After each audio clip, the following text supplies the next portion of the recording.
tell the jury your name? My name is Daniel Coronado. And what do you do for a living, sir? Currently, I'm retired, self-employed. Okay. And have you had a history in law enforcement? Yes. Would you tell us when that started and where your history in law enforcement has been? Yes, sir. In 2003, I believe I was employed with the Uvalde County Sheriff's Office as a jailer, at which point in 2004, in January 2004, I attended the Uvalde Junior College Middle Rio Grande Law Enforcement Training Center. Graduated in May of 2004, at which point the Uvalde County Sheriff's Office carried my commission as a reserve officer. In 2005, I was hired with the Uvalde Police Department and was with the Uvalde Police Department until 2023. So 18 years? Total of 18 years. I did about a year, a little over a year and a half in the Mustang Ridge Police Department, and currently have a reserve commission. With Mustang Ridge in addition? 2023. Okay. Mr. Turner, microphone, please. Thank you. And could you tell us your history with the Uvalde Police Department? Did you maintain the same rank throughout that period of time? No, sir. I started out as a patrol officer in 2025. Excuse me, 2025? I'm sorry, 2005. Thank you. And at which point one of my positions that I held was a school resource officer. And I was a school resource officer for 3 years, I believe, at which point in 2011 I was promoted to sergeant investigator. And what's the difference between a sergeant and a patrol officer? Sergeant is a position that holds a rank that, well, as an investigator, I wasn't in charge directly as a supervisor of anyone at that point. It wasn't until 2014 is when I was moved over to patrol sergeant. At that point, then I had 6 individuals under my supervision. And so they answered to you? Yes, sir. And if you commanded them, they did as you commanded? As long as it was morally correct and a lawful order, yes, sir. And then above you, were there additional ranks? Yes, sir. And what are those ranks? At the Uvalde Police Department, there was, above the sergeant was a lieutenant, and the lieutenants, so it fluctuated. They had, at some point there was a captain, but they ended up restructuring, but it was a lieutenant, and then the chief, and that was it, sir. So the chief is at the top of the heap? Yes, sir. And how many primary law enforcement jurisdictions were in Uvalde during this period of time? So, how many jurisdictions were how many law enforcement agencies, or just the primary law enforcement agencies? Well, there in was Uvalde? there was quite a few. There was U.S. Border Patrol. There was DPS. There was local law enforcement PD. There was the Uvalde County Sheriff's Office. A number of constable offices, which and then and of course the 38 Judicial. Okay. And so let me start with the sheriff's office. Did they have a primary jurisdiction? Yes, sir, of the county. And is that of the entire county or outside the city limits? So it's entire county, yes, sir. Entire county. They had a jurisdiction of the entire county, yes, sir. And the city of Uvalde, Mm-hmm. can you tell us what their jurisdiction was? Within the city limits, yes, sir. Okay. And then the school district police, what was their jurisdiction? Their jurisdiction was any of the campuses that we had in the city of Uvalde, including some that were outside the city as well. I believe, I think they had one in Batesville. Okay. And so if a crime happened on the school district, who had primary jurisdiction over that crime? The school police would typically take charge of that incident. And if the school, by taking charge, does that mean that you were excluded from working on the police campus? No, sir. No, sir. We had a good relation with the campus police officers. We maintained a working relationship with them. They understood. We notified them if there was any investigations that needed to take place. That if we needed to conduct an investigation, we would notify them and advise them, and go from there. And they would be primarily responsible? Yes, sir. But would you all assist? As far as the investigation, they would allow us to do the investigation as long as we notified them. But if there, anything that happened on school grounds during the daytime, they would generally they would do the investigation. Yes, sir. And so if you went onto the school grounds, would that be in an assist role? Can you clarify? Sure. Did you sometimes go on the school grounds to assist the... Yes, school we district? assisted. Yes. Okay. And by the same token, in the city of Uvalde, who had the primary jurisdiction in the city of Uvalde? The city police officers. That would be you and your group? Correct. Okay. And did the school district police, were they allowed to assist you? Yes. And by assist, I mean, is that different from taking over an investigation from you? Of course. I mean, if we had a call and a school resource officer, or I'm sorry, a school officer, campus police officer, was in the area, chances are they would stop to see and make sure that the officer was okay. But no, they never took any investigations away from officers. They allowed them to conduct their investigation and back them up. And that's the same for you. You wouldn't allow a school district officer to take an investigation over that you were engaged in? Oh, that's correct, yes, sir. Okay. And is that also true for the sheriff's office? Yes, sir. Would you go into the sheriff's office to assist them with an active crime scene and take over or take that decision-making away from them? No, sir. You were there to assist or help them? If they needed assistance, they would, yes, they would ask generally. Okay, and so that's what we mean by primary jurisdiction and assistance. Is that fair? That's fair.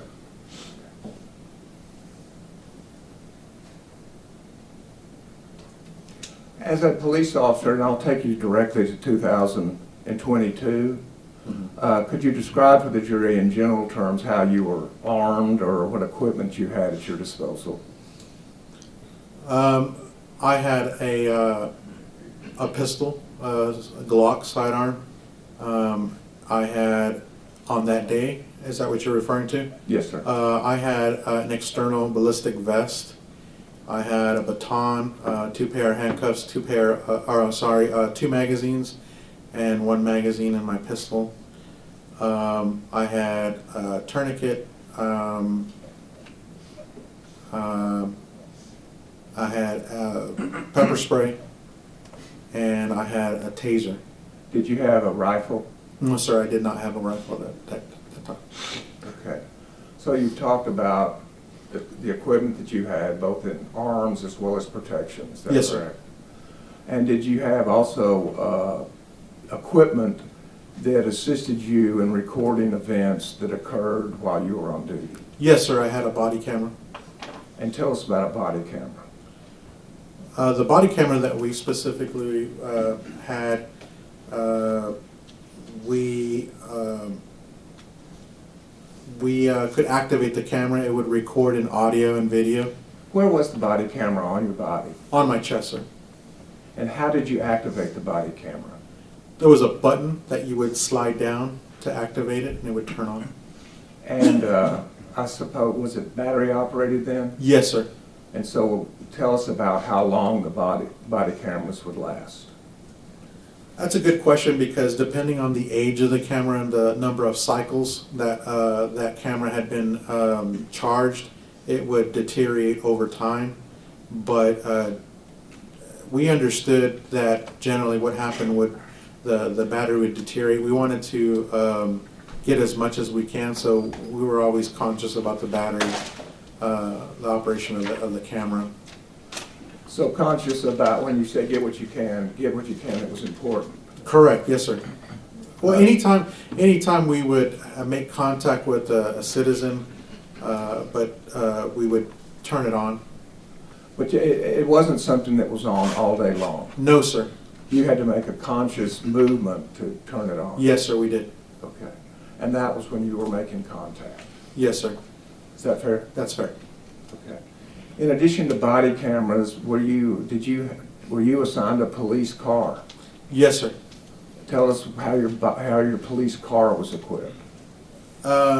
So I shared a Tahoe with another sergeant, and us two, we would have emergency equipment like gloves.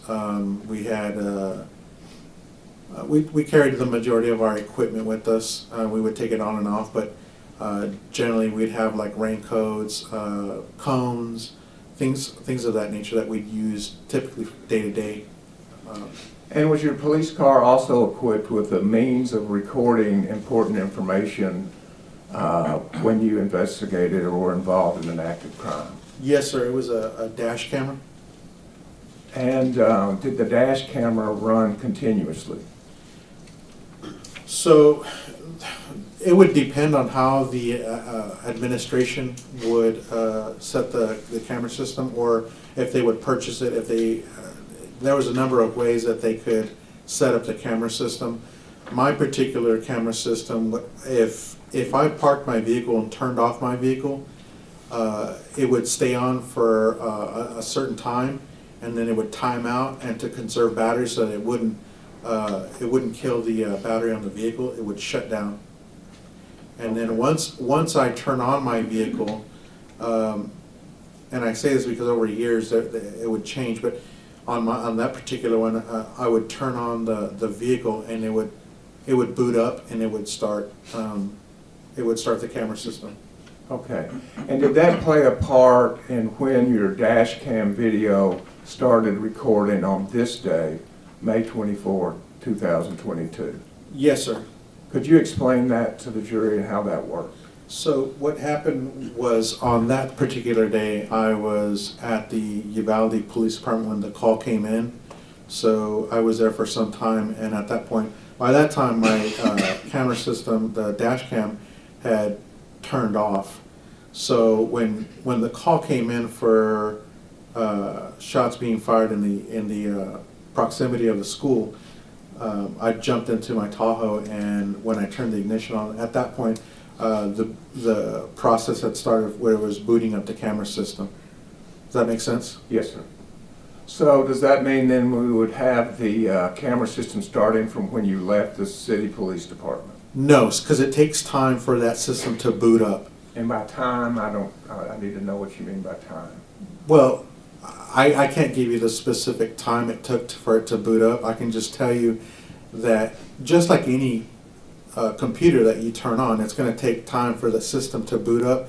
And at that point, because on that particular day, I had already activated my lights on my... So what it has is triggers. So anytime a police officer turns on their lights or sirens, depending on how that specific camera system is programmed, those triggers initiate the camera system to start recording.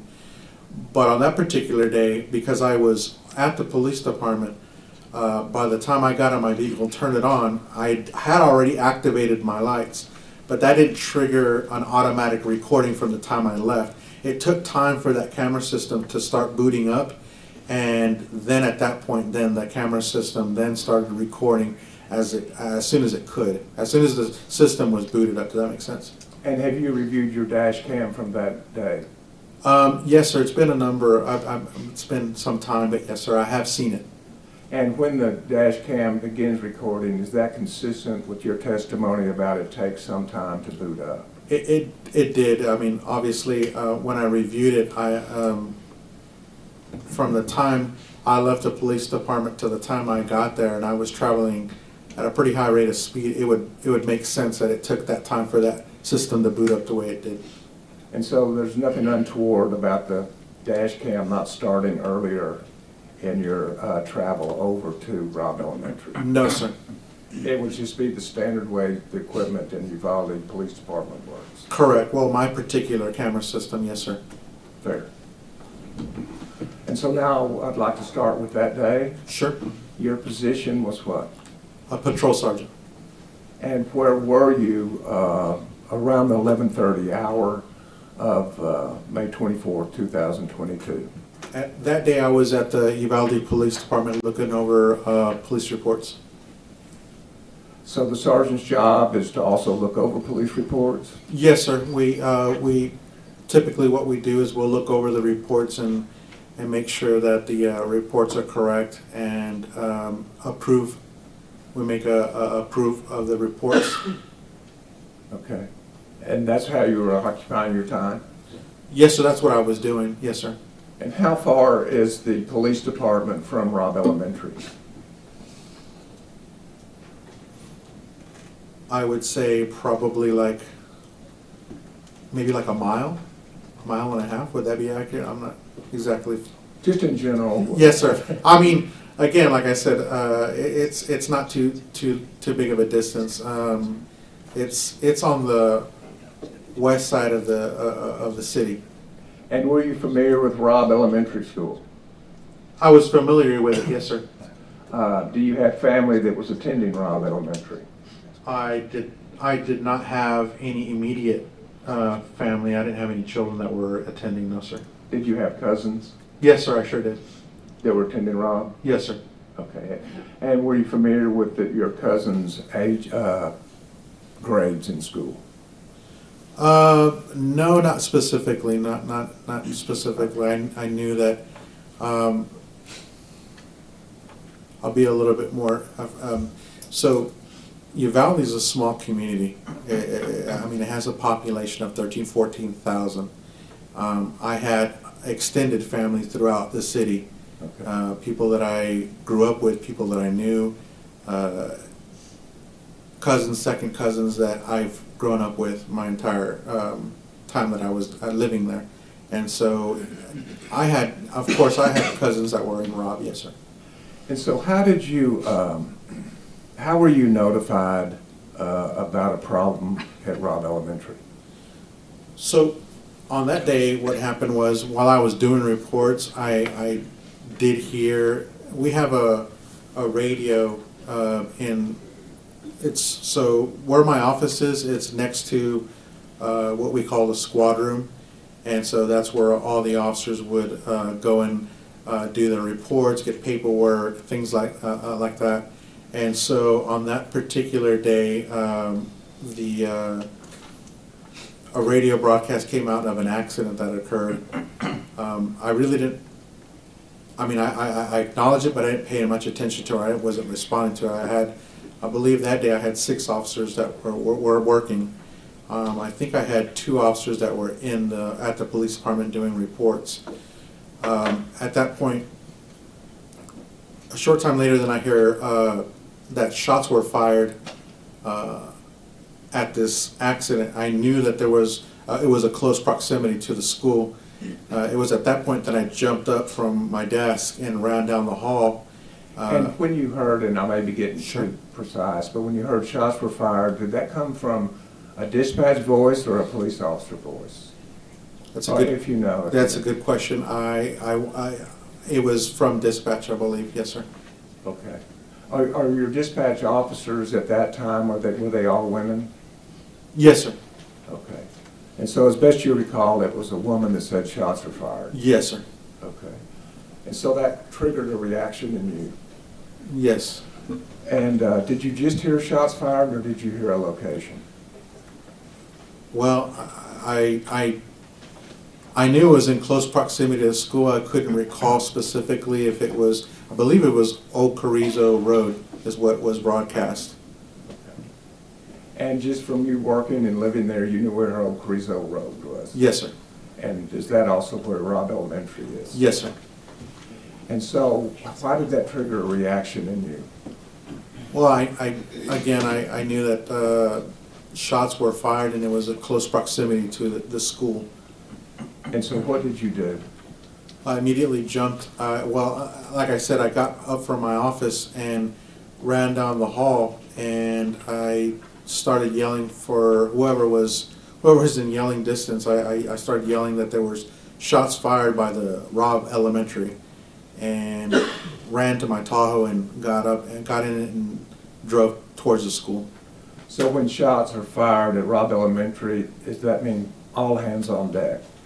I would hope so, yes, sir. And that's why you yelled it out down the hallway? Well, I yelled it out because, again, that radio is being broadcast in the squad room. There's other offices that are inside the hallway. It's not a very big building, but again, it would make sense that some of the officers or detectives that were working that day, because I was working day shift, there might have been individuals that didn't hear that broadcast out. So when I yelled that out, I did notice immediately detectives immediately getting up from their seats and yelling what was going on, and so I yelled out again, shots fired by the Robb School, and I didn't wait there to explain it to him. I just ran out and jumped in my Tahoe. And you were thinking clearly enough to act when you heard that there were shots fired at Robb School? Yes, sir. And how did you act? What did you do? Well, When I jumped in the Tahoe, I immediately started. Anytime I get a call, anytime I receive a call through dispatch, if I respond to a call, I'm thinking about the potentials, thinking of what could happen, getting in the correct mindset, and trying to think of what I'm going to encounter as I'm heading to the call.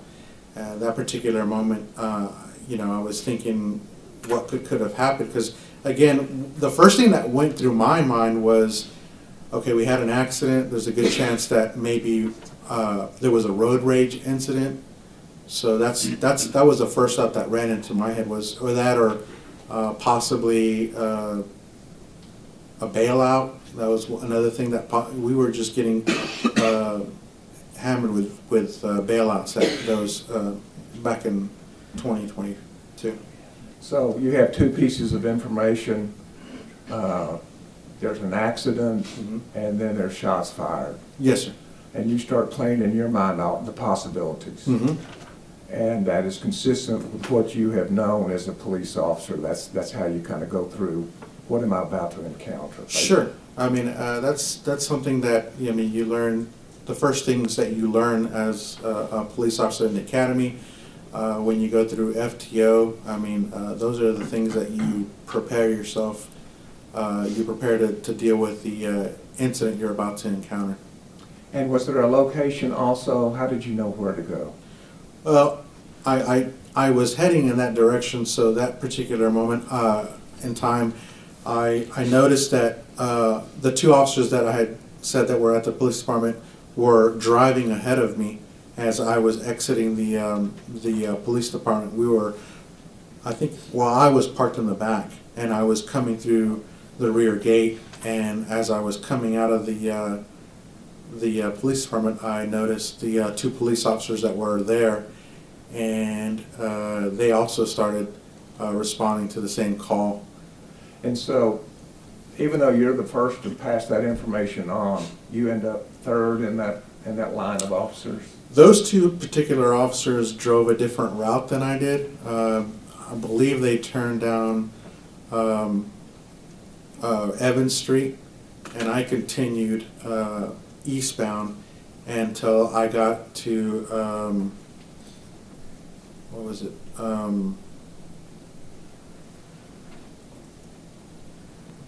Grove, South Grove. I took a ride on South Grove, and when I got there, those two officers had already been, I saw those two, they were driving Explorers. Those two Explorers were at the intersection of Grove and, what was the name of that street? Geraldine. Okay. And so we're just talking about a few seconds, but they did beat you to the place? Yes, sir. And did you say that's because your car was in the back, parked in the back? Yes, sir. Was their car parked in the back too, or I'm sorry? were their cars parked in the back too, or Can the you? two officers that beat you there? Uh-huh. Were they parked where you were parked? I don't know where they were parked, sir. Okay, fair enough. But you get there within just a few seconds of when the other two officers got there? Well, I can only say that I got there, they were already there. I don't know, I would assume that it was a few seconds. Yes, sir. Okay. Let me make sure I understand the trip over there. Do you go the speed limit when you're answering a shots fired call? I didn't, no, sir. Okay. So how fast did you travel? I couldn't tell you exactly how fast I was traveling. I was traveling at a high rate of speed. You were in a hurry. I was.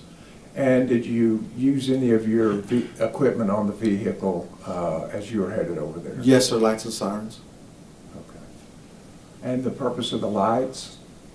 Is to, so the purpose of the lights was to get everyone out of the way. I was responding, what we refer to as code. And the purpose of the sirens? Same thing, to alert traffic to get out of the way.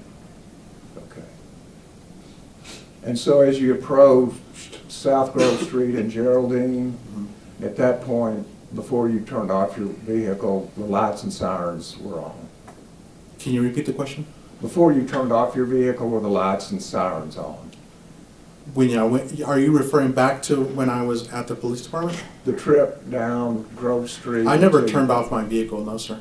Oh, okay, fair enough. So no, when I got to the intersection, I put it in park and immediately saw officers taking cover behind the vehicles. They were, at the time, they were receiving gunfire, as what I perceived to be receiving gunfire. When you say you perceived that they were receiving gunfire, describe how you came to that decision. Well, so as I was approaching, I saw them taking cover, which means that they were they were on the north side of their vehicles. Their vehicles were facing east. And they were behind the vehicles. And when I got off the vehicle, I could hear gunfire going off. I made my way to where they were at, and my first question was, "Where's it coming from?" They said that they didn't know. So you had gunfire, Mm-hmm. but you didn't know where it was coming from? No, sir. And the other officers didn't at that time know where it was coming from? No, sir. Was there anything in addition to the gunfire that was consistent with the dispatch about the wreck and the shots fired? Did you see a wreck? No, sir, I did not see a wreck. Okay. Did you see a truck in a ditch? No, sir. Okay. What did you do when you got out of the vehicle, asked the officers where the shots were coming from? What did you do then? So, as soon as I got off my vehicle, it was a matter of seconds before I asked them where the shooter was, where they were receiving gunfire. One of the officers says he didn't know, or both of them. I'm not sure. Both of them responded they didn't know. As I am trying to figure out what the gunfire is, I don't hear any rounds coming in my direction. I don't hear the vehicle taking any rounds. So at that point I decide to get up and look over the vehicle and try to determine where the shots are coming from. I don't see anything. I don't know where they're coming from. But maybe a second or two is when I look over to my left behind me and I see people yelling from the funeral home, and they're yelling out, and I couldn't understand what they were saying. My concern at that point was for them, so I start yelling at them to get back into the building. But as they're yelling at me, I could hear them saying, "He's running towards the school. He's running towards the school." So at that point, then Let me stop you right there. Yes, sir. I believe you said that your officers were taking fire. Mm-hmm. Does that mean that you heard those shots while you were still in your car? That's so I'm trying to understand, because at one point you say you don't hear any shots, but also you say that you were taking fire. I'm just trying to did I say that I didn't hear any gunfire? At one point you said you peeked up because you weren't hearing gunfire. No. So I didn't hear rounds whizzing over my head. Typically what happens is when you're receiving gunfire, I mean, you can hear rounds going overhead. So that was when I said I don't hear any rounds come in my direction. I don't hear any rounds coming towards me specifically, but I do hear the percussion of the gun going off. And I mean, it's a matter of seconds that I'm trying to figure out all this stuff that's coming in my head, and figuring out where the shooter is. And I know that I don't hear my vehicle getting hit or their vehicle getting hit. I don't hear glass break. I don't hear rounds penetrating the vehicle. So, I mean, I'm trying to figure out where those rounds are coming from. And when I don't hear that, I'm trying to look, determine where the individual could be. And that didn't assist you when you tried to look yourself?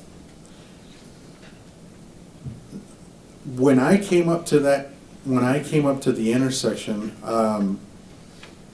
the distance from that location to the school is probably over a football field, maybe 130, 40 yards from where I was at to the school.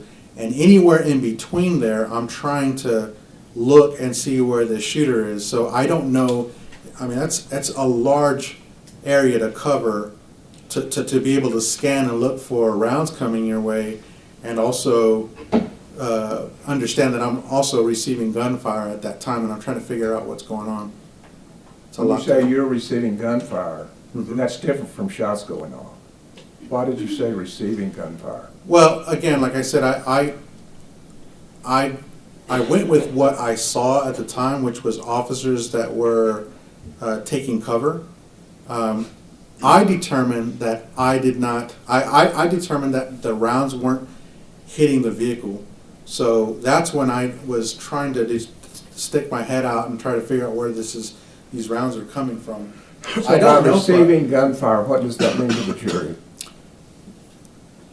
To me, at that moment, I know that there were shots being fired, but I don't know where. I don't hear rounds hitting the vehicle.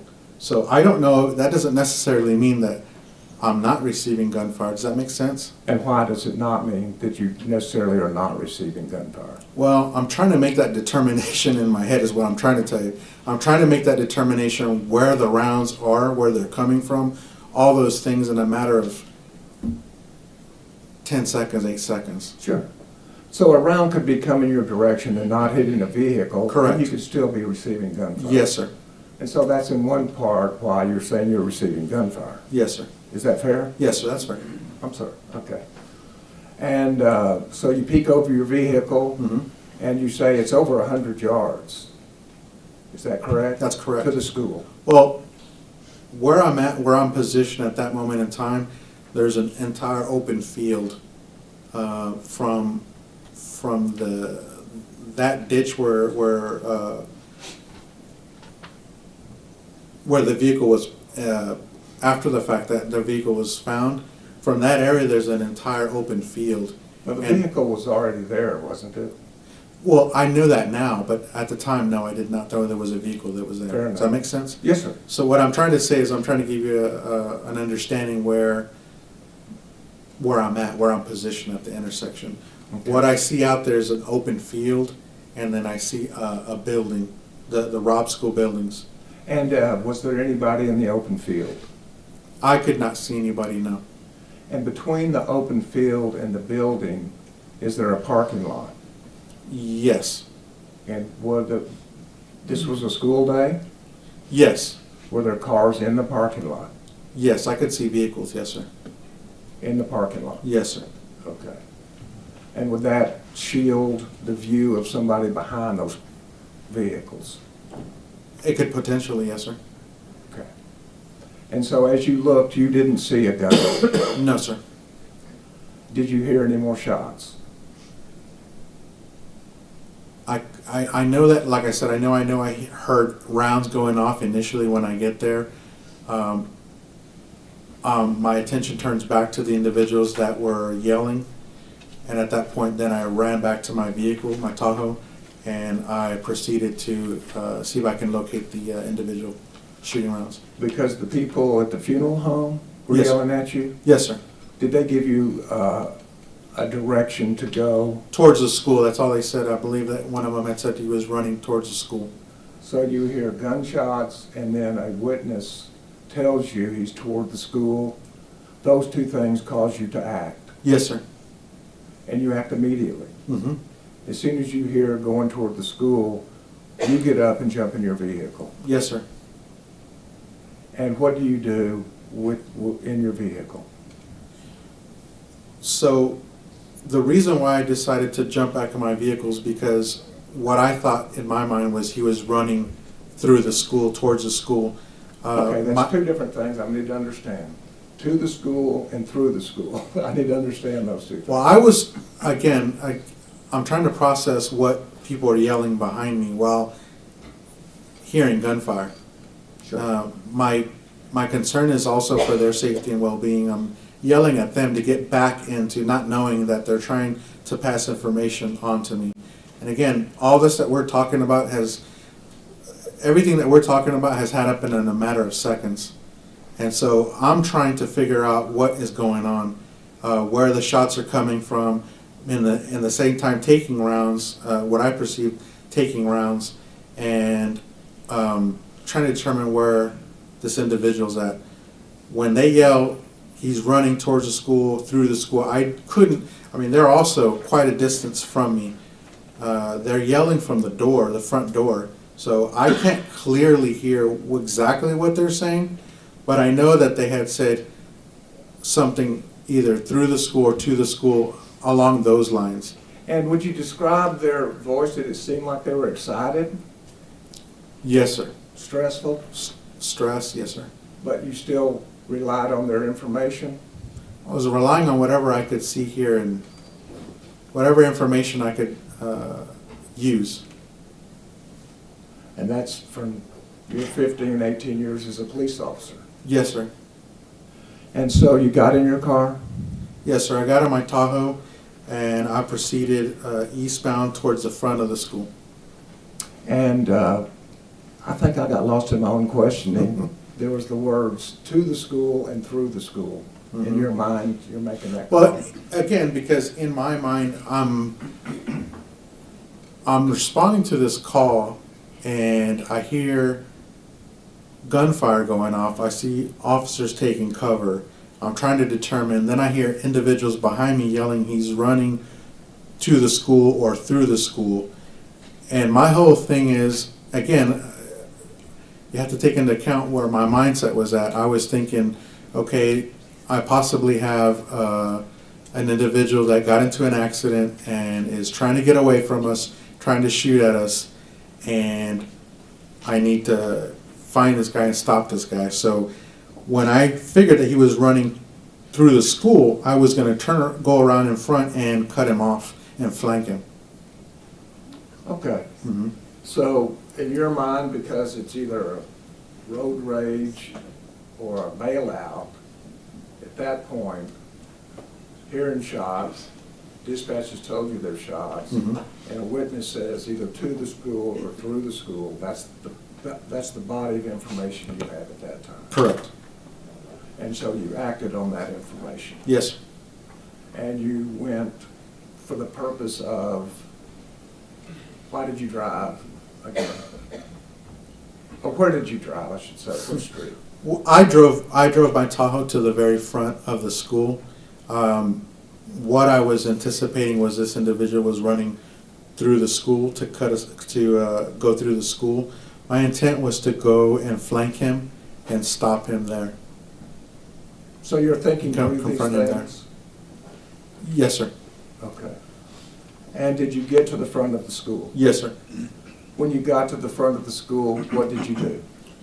When I got to the front of the school, I saw a vehicle traveling at a high rate of speed towards the front of the school where I was parked, immediately I had the chief of police for the school district show up, Pete Arredondo.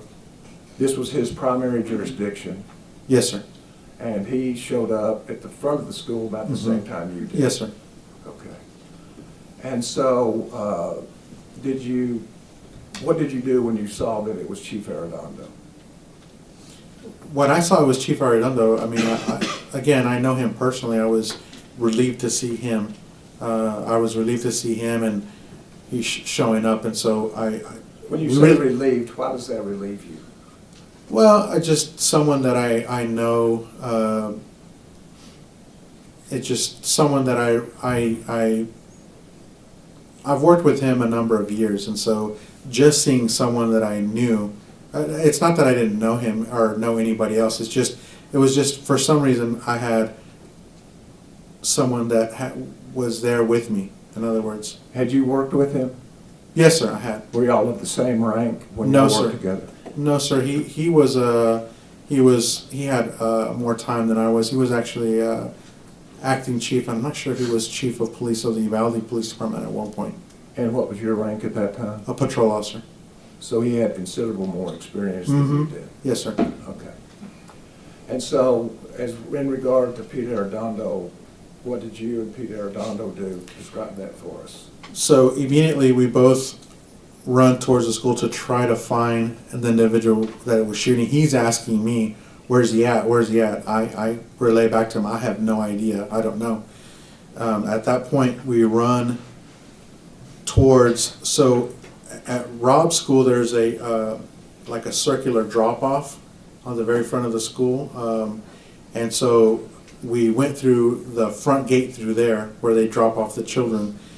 We ran through there and ran underneath the breezeways and ran past the cafeteria and front office, continued running and ran down one of the breezeways. I want to say it was second to the last one, the furthest south.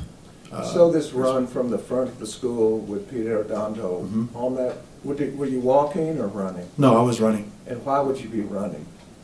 Well, I was trying to find where this guy was, this guy that was shooting at us. Was time important? I would say so, yes, sir. Okay. And did you gather or get any other information during this route that you just described for us? No, I was just actively looking, searching for the guy that was shooting at us.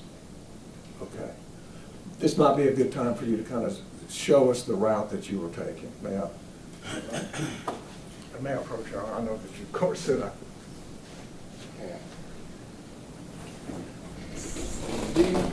I'll give you a second to kind of familiarize yourself.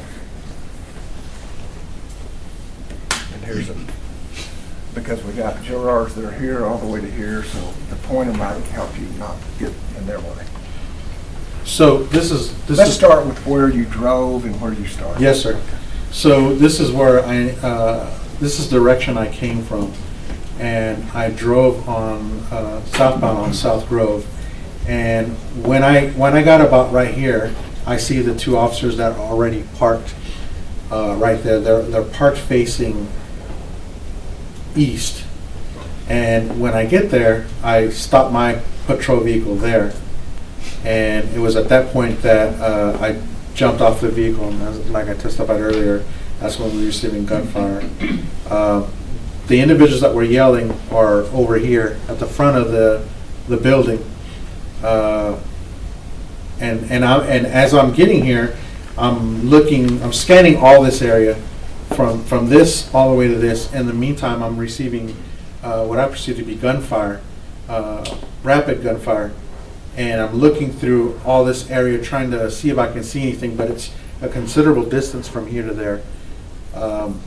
At that point, when I determine, or when I hear the individual say he's running towards the school, I don't know where he's running towards the school, but obviously where I'm at here, I know he's running eastbound. I know that he's running eastbound. So at that point, I drive my vehicle this way, and I end up parking right here. Chief Arredondo comes and parks right there, and we both run towards the front of the school. Let me stop you right here. So everything you have just described, Mhm. was that captured on your dash cam? Yes, sir. Okay. And then you get on foot, is that correct? When I park here, yes, sir, I'm on foot here. And after you get on foot, then the dash cam doesn't really help us with you. No, where sir. You go. Okay. No, sir, not really. I run through here with myself and Chief Arredondo. This is where the curbs, the drop off where the gate is at. I run through this gate and run to this this hallway here. It's an open hallway. It's just like a covered. And I run with Chief Arredondo, myself and him, run this way. And I want to say we got to right about here. Yes, sir. And at that point, then we start running up westbound towards the breezeway. Well, at this point, we still don't know where he's at, where anything is. We don't know where he's located. It's at this point that I have enough time and I activate my body camera. So that's where you activate your body camera? Yes, sir. Okay. The delay in activating had nothing to do with not wanting people to see what you did No, before? not at all. I mean, again, like I said, prior to me even getting there, that's not the first thought that runs through my head. Before I get off, I even see that officers are already taking gunfire. It'd be nice. Sure. So again, like I said, Let me stop 1 second, though. Go ahead. But I think you also said that when you got on foot, you Mhm. gathered no other information. no, sir. While I'm actively searching for the guy, for the suspect, the individual that was shooting at us. As I'm running through here, I'm looking down the breezeways, looking every which way. I still don't know what he's wearing, what he looks like. The only thing that I had heard was he's running towards the school. I get no description of the individual, nothing like that. And so, where is it again where you activate your body cam? I'm running through this breezeway right here, Okay. under this building right here. And so you activate your body cam, and does that thereafter pick up the information during this active shooter situation? Yes, sir. And show us, and then I'll sit down and talk about it, but did you end up in the 4th grade wing? Can you be a little bit more specific? Did you end up in this building? I did, yes, By sir. the parking lot? Yes, sir. Just show us that route, and then I'll sit down and we can talk about it. Okay, so as I'm running through this wing, as I said earlier, I activate my body camera, and we're running through the wing, myself and Chief Arredondo, and I notice what individuals over here on the south side of this building. And it's when I get to right about the edge of the building, I hear muffled gunfire. And Do you do anything when you hear the gun? I was going to sit down. If you could just show me the direction you took, then I'm going to sit down and ask you all those questions. sure, Just the direction. I continued westbound towards this building, and then that's when I heard the muffled gunfire. And so, where did you enter the building? You did enter the building? Yes, sir. I proceeded this way after hearing the muffled gunfire and entered the south side of the building, this building here. Mhm. And now I want to talk about that in a little bit more detail. Yes, sir.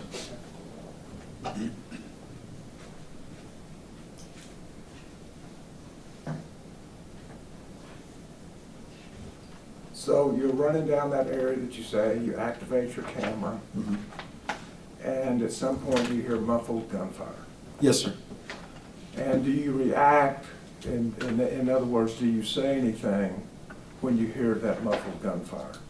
I immediately yelled for the officers that I saw, the 2 individuals that I had determined to be officers, to run inside the building. Okay. Is that all you said, run inside the building?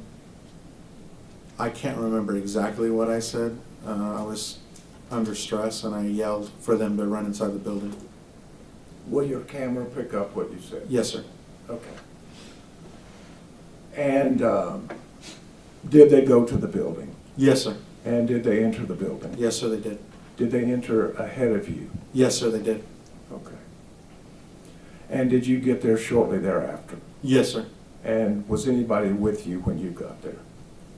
Well, the two officers that were there, Chief Arredondo, had entered the south side of the building, and I entered after them. Okay. I don't believe anyone entered behind me. Okay. And what pace did you go toward that building As fast as I could. when you heard the shot? Yes, sir. Muffled as they were, and why did you decide to run to that building? Well, I had already ran through. Again, I had already searched that area of the breezeways. The way the building is, the way the buildings are, they're open buildings, open classrooms through these wings that I was showing you. And when I got to that last wing, I heard muffled. I don't know exactly where they're coming from, but I know that I hear muffled gunfire, and that's the only building that's left there. And so, I yell at the officers to get in the building. Okay. So because it's muffled, your conclusion is it's not outside? Right. Yes, sir. Well, I made an educated guess and figured that it was from coming within the building. I don't know for certain because I don't see anything. I'm only responding to the muffled gunfire. You're just aware enough to tell other officers where they should go, Yes, sir. and that was into the building. Yes, sir. For what purpose? Why would you want them to go into the building? Well, I didn't know if other officers were receiving gunfire. I didn't know where the gunfire was coming from. I don't know if officers are engaging in a gunfight, whether they're being shot at or they're shooting somebody, but regardless, we need to get into the building. It's a school day, Yes, sir. during school hours. Yes, sir. That's a school building. It is a school building. Were you concerned about kids at all? From the moment I got there, yes, sir. Okay. And so you went into the building too? Yes, sir. And tell us what happened when you went into the building. As I entered the building on the south side, we slowed down a little bit and were quickly walking through the hallways. As I'm entering the building, I'm looking around, and the first thing I notice is the entire hallway is dark. It's dark, there's no lights on. I see what appeared to be smoke throughout the entire hallway. Could you smell anything? Smell something burnt. Something was burning. I could smell. Have you been around gunfire before? Yes, sir. Have you practiced on the practice range Yes, sir. and fired guns? Yes, sir. What did that burn smell like? It smelled like gunpowder. Okay. And so, tell us what you did. Well, as I'm walking through, I'm trying to look all over, look around, because we don't know where the individual is, whether it's even one or two individuals, three individuals. We don't know anything other than shots were being fired. And as we are making our way through the hallway, it's dark. There are no lights on. It's extremely quiet. We don't hear anything. And again, like I said, there's like a cloud of smoke throughout the hallway. And the officers continue going through the hallway, and I keep looking back to make sure to cover behind us, because at this point, like I said, we don't know where this individual's at or whether there's more than one. And when I look down the hallway, I see the walls that have been perforated, would look to be gunshots or rounds that went through the wall. Is that important to you? Absolutely.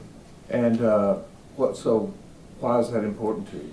Well, I knew that gunfire. Well, the first thing I thought was, okay, well, we're in this hallway. I knew that at any moment we could receive gunfire and rounds were going to go through the walls. From inside the rooms? Yes, sir. Okay. I was thinking, we don't have any cover through here. We're making our way through here where there's no cover, but I knew that rounds had gone through the walls. There were sheetrock. So that's what I was looking. I looked over and I saw holes in the sheetrock, and I also saw spent brass rounds on the ground, on the But floor. there was no gunman in the hallway? No, sir. Did you still feel like he was in that building after seeing the holes in the sheetrock and smelling gunpowder? And, well, did that make you think whether the gunman was? Well, I am trying to process where this individual is. I don't know who shot the rounds or any of that. I just know that I'm trying to figure out what's going on. I'm processing everything that's coming. So do you say anything when you see these holes in the walls? I know. I told the officers to watch out that there was rounds through the wall. I want to say when I reviewed it, it didn't come out the way I thought it did, but that was my intent, to let these guys know that the rounds had gone through the wall. So there's a difference between coverage and concealment? Yes, sir. Yes, sir. So was this, if somebody was inside the room and you're in the hallway, was that coverage or concealment? Concealment. Not coverage? No, no. Because there were holes in the wall? Correct. Fair enough. And how many officers have been entered the South during this initial phase? 3 and 4, including myself. And who was that? It was myself, Chief Arredondo, and what later I found out it was Officer Adrian Gonzales and Officer Sergeant Page. Donald Page? Donald Page, yes, sir. That's the 4 that entered the South. Yes, sir. And Adrian Gonzales and Donald Page entered before you. Yes, sir, they did. Were those the 2 men that you saw at the south side of the building? I saw 2 individuals. I later determined that they were them. I wasn't, again, like I said, my mind was going 100 miles an hour, so I didn't necessarily, I knew they were officers. I didn't know exactly who they were. I just knew that there was 2 individuals in front of me. I knew who Chief Arredondo was, because I was right next to him. But again, I'm looking down at a good distance, and I'm yelling for them to get inside. I wasn't concerned exactly who it was At the time? At the time, but I learned later on that it was Adrian. Okay. And Donald Page. Okay, because you're in the hallway with them, and then thereafter you were with them the second. Well, yes, sir. Okay. And did any officers come from the west door during this period of time as you're advancing? No, I know that there, well, I don't know at that moment. It's not until after there's gunfire that I realize that there's other officers on the other side. Okay. And so, at this point, you're at the south end, advancing through the hallway, but being Yes, sir. careful, Mm-hmm. looking back, Mm-hmm. and tell us what happened. As we're making our way down the hall, walking north from the south end, we're walking through, and at that point I hear gunfire. I see an officer grab the back of his head, which was later determined to be Lieutenant Javi Martinez. You know him? Yes, sir, I do. He's employed with the Uvalde Police Department. Okay. And I saw him grab the back of his head. I hear officers yelling, "Are you hit? Are you hit?" And he says, "Yes, I'm hit." Okay. And was that gunfire coming from behind you or from in front of you? In front. Okay. And so you hear gunfire, Javi Martinez hollers back, "I'm hit." Did he say anything else about his condition? No, sir. Okay. And so what happened next? At that point, I can hear radios going off trying to break and trying to relay information. I also grab my radio, try to hit the radio to let officers know. Because at that point, once Officer Martinez is hit, someone, I think it's him, he yells out, he's on the classroom over here to my left. And so at that point, I don't know specifically right then and there, but I know he's in one of the classrooms ahead of me.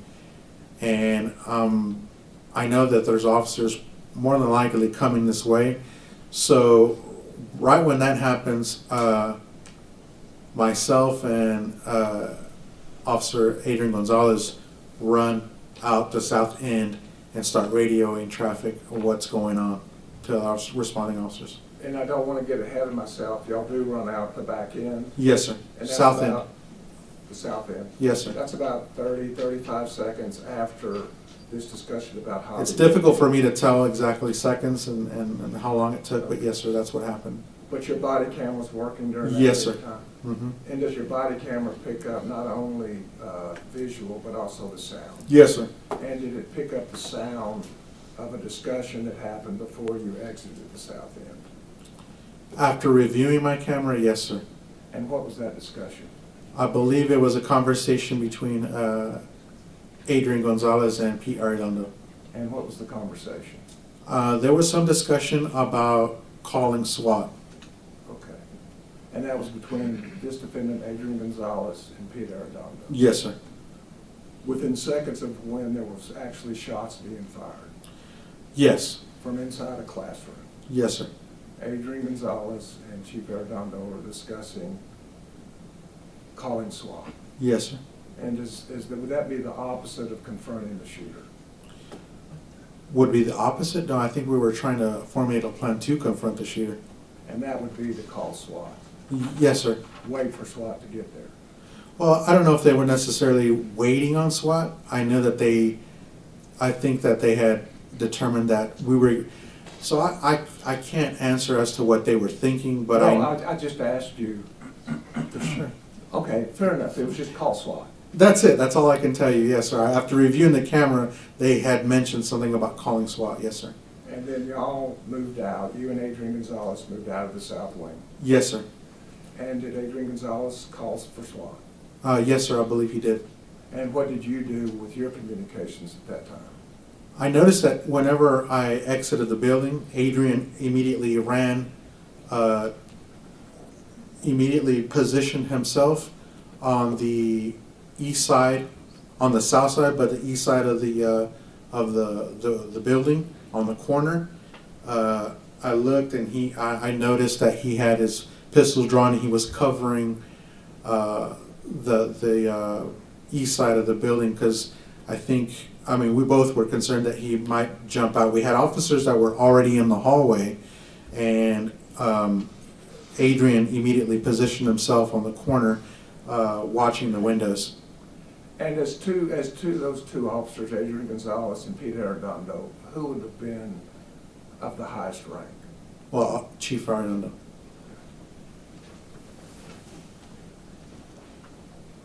And did you ever go back into that west wing?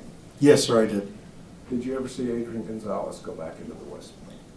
I do not recall. I don't remember specifically. Okay. I saw him throughout the incident. Sure.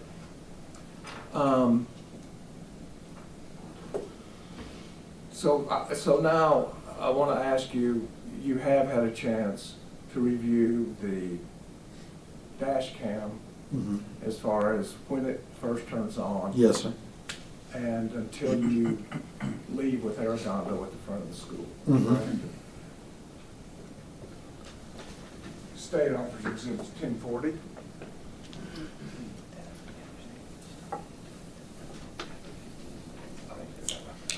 Yeah, this is the dash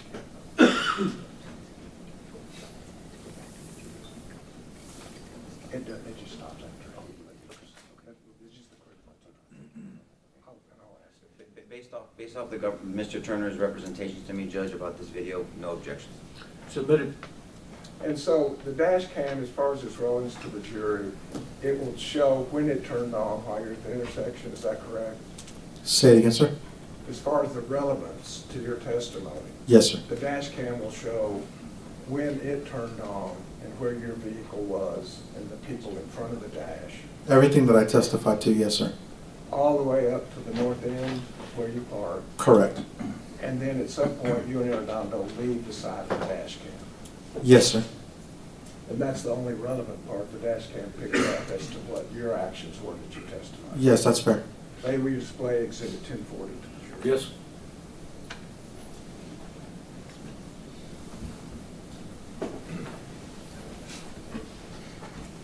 And I want you to go ahead and stop it real quick and just point up the direction. Okay, could you stop it? And I know that you weren't worried about the exact times or seconds, but it's the time and seconds up there on the top left. 11:33:07. Okay. And you don't know if somebody has synchronized that to make that comment? No, sir. Okay. So tell us what is in the foreground at the very bottom of the picture. Can you explain me? The black. This is the hood of my my assigned vehicle. Okay. And tell us about the other two cars in that photograph. There are two other vehicles that were here positioned facing eastbound. This is Officer Blue Mendoza, and this is Officer Salcedo. Blue Mendoza? Yes, sir. Jesus Mendoza. Jesus? Yes, But you sir. also call him Blue? Yes, sir. Okay. And the other officer? Officer Salcedo, Juan Salcedo. Okay. And is that an accurate depiction of, are you there also? Yes, sir. I'm right here.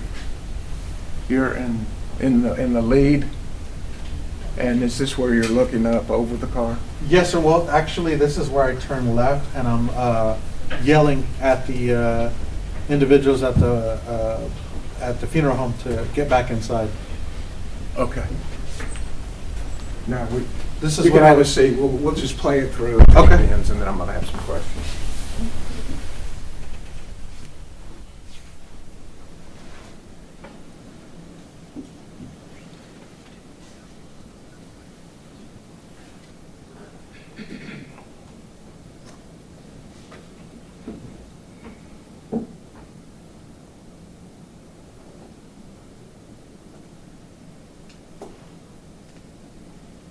Okay, could we stop it there?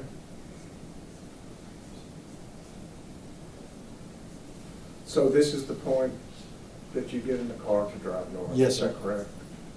And we're a little ahead of it, but this time it says 11:33:34. Yes, sir. You've already pulled out and are on the way down. Yes, sir. Thank you.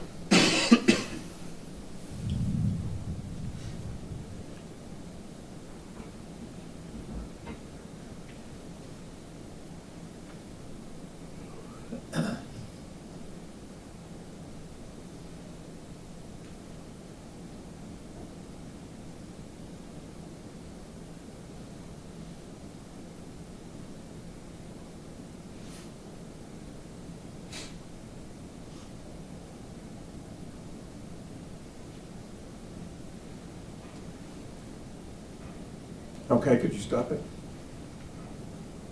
So a few seconds before 11:34:11, a vehicle appears on your dash cam. Whose vehicle is that? That's Chief Pete Arredondo. And so the dash cam then picks up what happened with Chief Arredondo, is that correct? Yes, sir. Okay.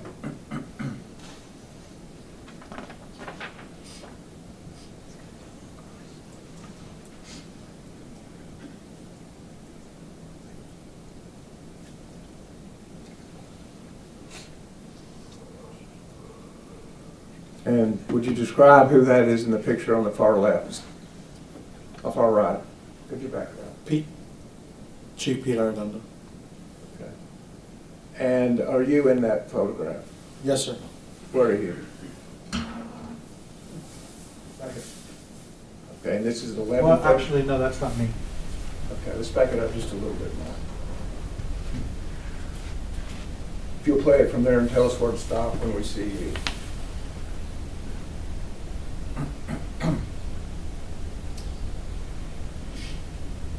I think that's me right there. I'm not sure exactly. Okay, let's stop it and go back. We're at Pete Arredondo. Were you still in your car when Arredondo arrived? No, sir. I don't believe so. You were already out? I got out of my vehicle, and like I said, I heard a vehicle coming at a high rate of speed, which was him. I also, As we watch this, I just wanted you to be able to point out if you saw yourself. We can start there. Tell us to stop if you see yourself.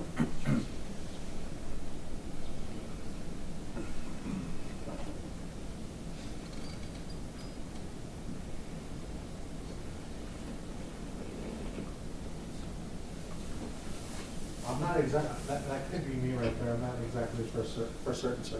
Okay. Coming in front of the car, Yes, sir. but is that consistent with you following Arredondo in the Yes, sir. building? Yes, sir. Okay. If you go ahead and play the video.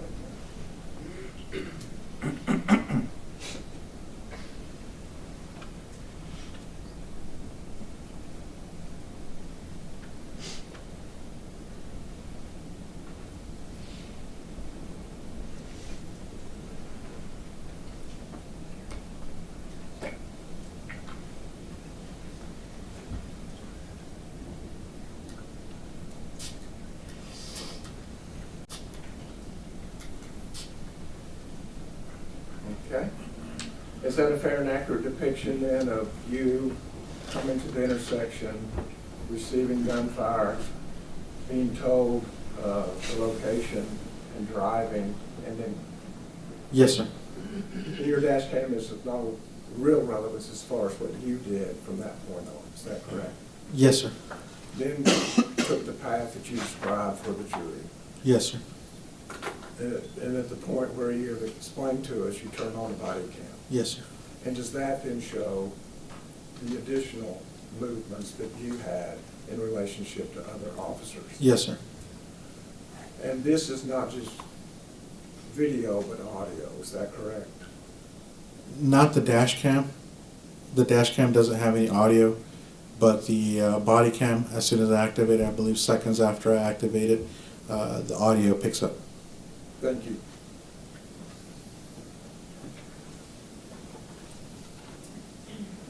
Tendering State Exhibit 1041 to the defense, and this is the body-worn camera, and it contains about 15 minutes of, yes, and it stops before children are evacuated, way before.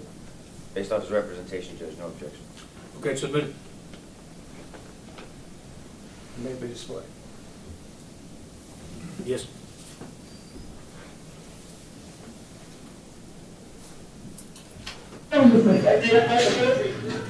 What? And so, does this show a fair representation of where you are Yes, sir. when you activate your body cam? Yes, sir. And who is in front of you? Pete Artillano. Thank you.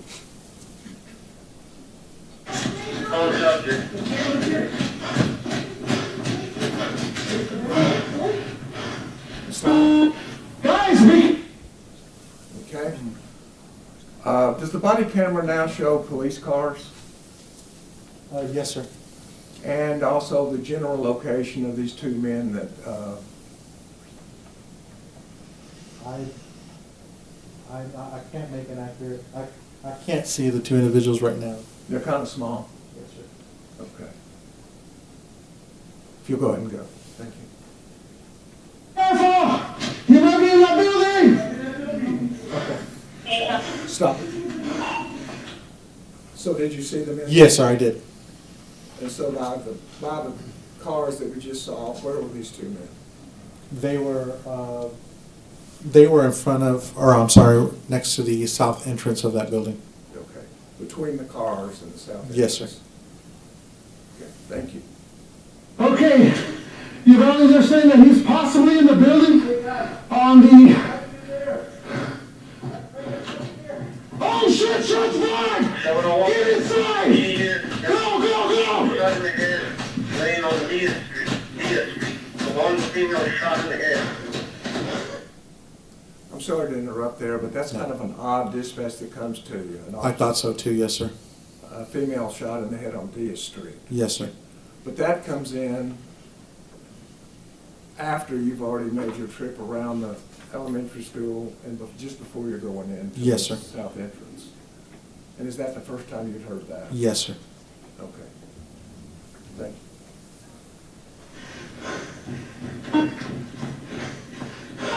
Shots fired inside the building, Mike!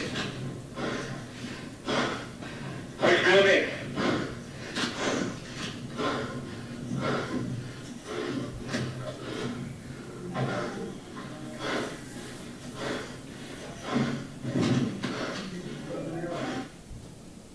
Earlier in your testimony, you said that it was dark. Yes, sir. Does it appear that there are lights on? I don't know if those are lights or skylights. Okay. But is this the condition that you saw the hallway in? Yes, sir. Could you see other officers? I could see other officers in front of me. Yes, sir. Thank you.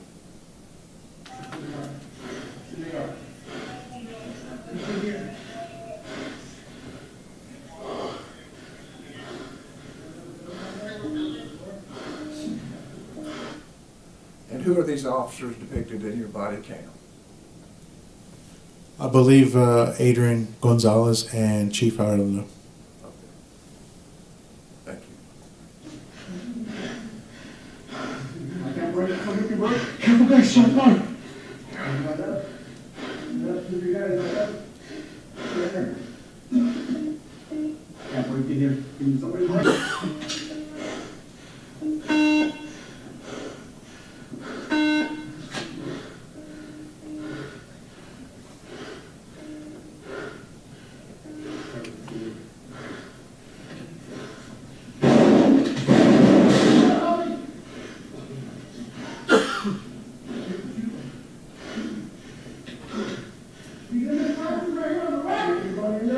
Take cover, guys.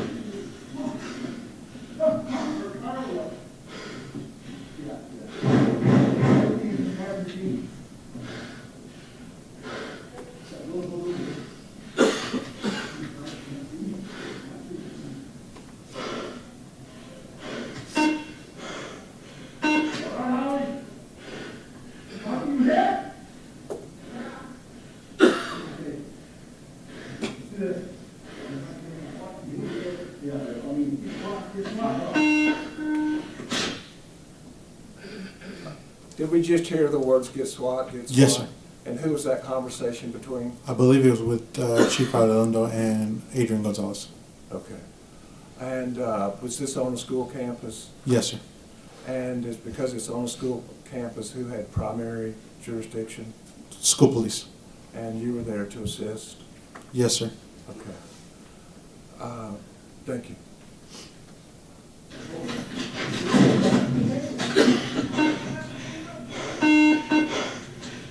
Across the field.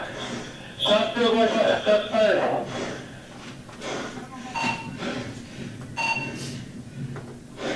That's what you need, Ronnie. You hear it, with me, Ronnie, what? Stay right there, guys.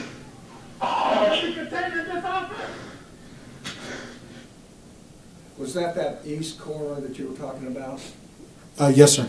And was Adrian Gonzales at that east corner? At that He does get there. Yes, sir. Oh, he's not there at that point, but Right. he does get there. Yes, sir. I think we were trying to advise officers that were approaching where the shooter was possibly located.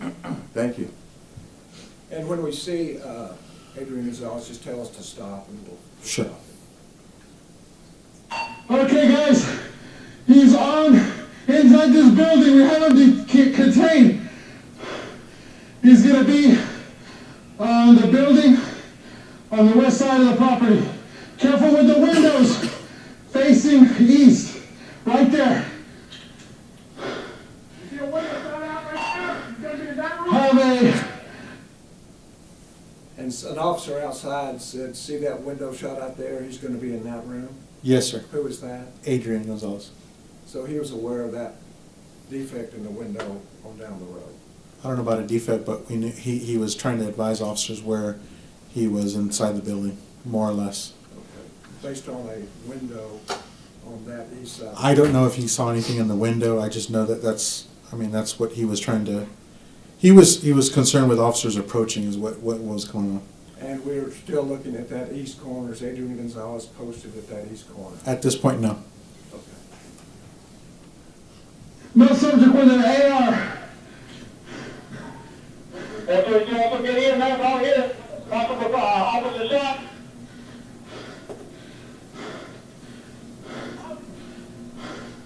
Okay. Is Adrian Gonzales anywhere at that point, or maybe you could point out for us where he is? I think as I move over to my left, he's on the right of me, on the right side of me. I'm not sure. Did you see him as we were panning that? Can you rewind it? Yes, please.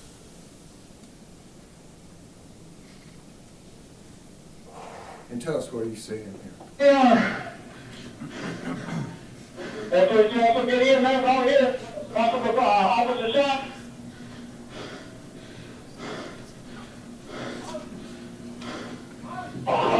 Okay. He was right behind that bush. Behind the bush? Yes, sir. Thank you. Gerald in. Gerald in. I don't believe it. Oh, go. Gerald in.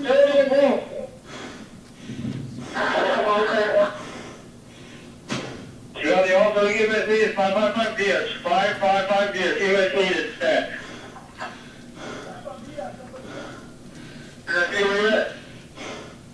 Okay. And what do we see here? It's Adrian Gonzales. Okay. And is this when he approaches that east side that you were talking about? Well, and earlier when you asked me if I had seen him, he was looking on the east side of the building behind the bush. You couldn't see him really well, but I could see his feet there. He was like I said, concerned with individuals approaching the east side of the building, and he figured, just like I did and everybody Okay, so else. now you're telling us what he was thinking? I'm Would sorry? he let his witness answer the question, please? It's his witness, and he asked him a question, he's trying to answer it. It's on direct. Go ahead and finish your answer, sir. So again, he was positioned on the east side. As officers were approaching, he was yelling at them to be careful because the shooter was on that side of the building from the information that we had, and I think he was concerned with officers approaching. Sure. I was just trying to understand the difference between him being on that building versus back behind the bush. Well, the way he was positioned, I think he was trying to get around to see what was going on. You get what I'm saying? Yeah. All you saw was what you saw. All I saw is what I saw. Yes, sir. Fair enough. And could we run that through, and did you see more of Adrian Gonzales at this point? Stop. Well, go ahead. And now is this the first time you've seen him positioned at this corner of the building? If you were asking me if his head is on the corner of the building, yeah, that's the moment he stops at the corner. But I mean, he's on that area right then and there from the moment I explained to you that I saw him on the camera. As it's just clear from your Bodycam where he was. We can watch. Yes, sir. Thank you. Hold on, guys. 309, any available unit, go ahead and bring shields from the PD, please.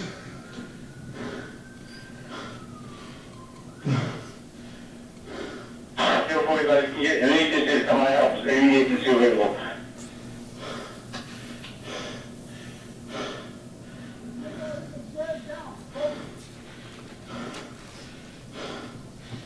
Over here. He's in the middle. Careful. Okay. And where is Adrian? Is that Adrian Gonzales? Yes, sir. And where is his weapon? He has his weapon holstered at this point. It's holstered. Yes, sir. Thank you. Oh.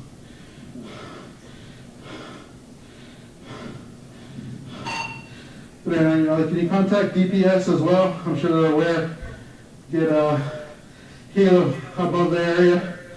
Also, if they have any ballistic shields, make a location. Gonna be right next to the he's male subjects in the school on the west side of the building. He's contained. We got multiple officers inside the building at this time. We believe he's barricaded in one of the offices. Male subject is still shooting. What equipment do you need from the PD?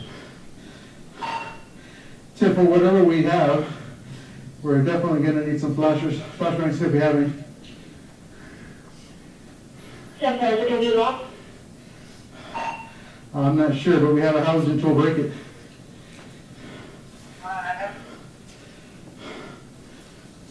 I'll pick up what we have. Guys, careful! Shoot in the window!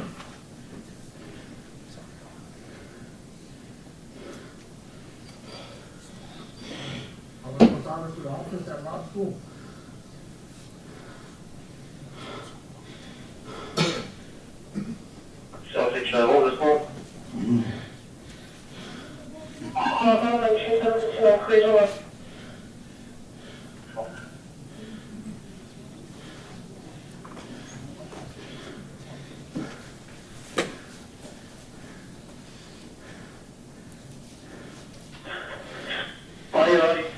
Call.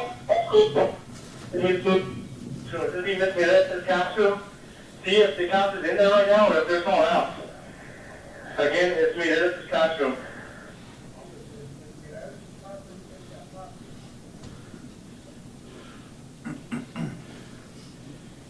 $35. All right, point. I'll tell you, switch over to PD primary. Switch to PD primary.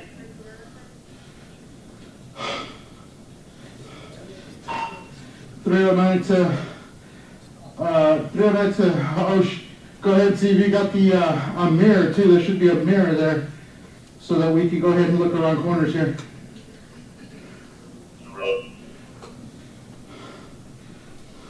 $422. 2 units. The classroom should be in session right now. The class should be in session. It's minute.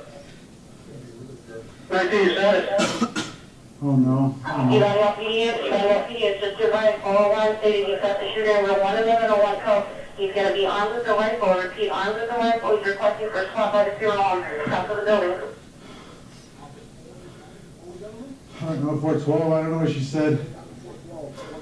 Shut up, for you. They want to give you a 28. That is going to be the suspect's vehicle. Frank Nora King, 5522. Frank Nora King, 5522.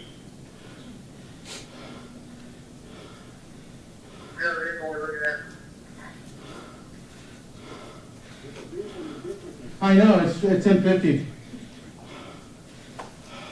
833, 304. Where do you need me at?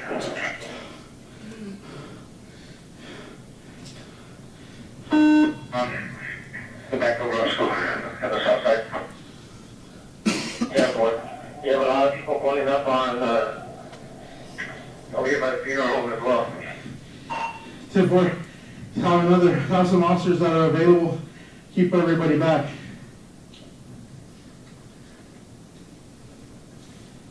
For 2 units, I've got 2 ESO deputies on location as well. We're just east of the building. Does anybody have flashbangs? All PD units, were you clear with my location with 401 with the shooter inside the building?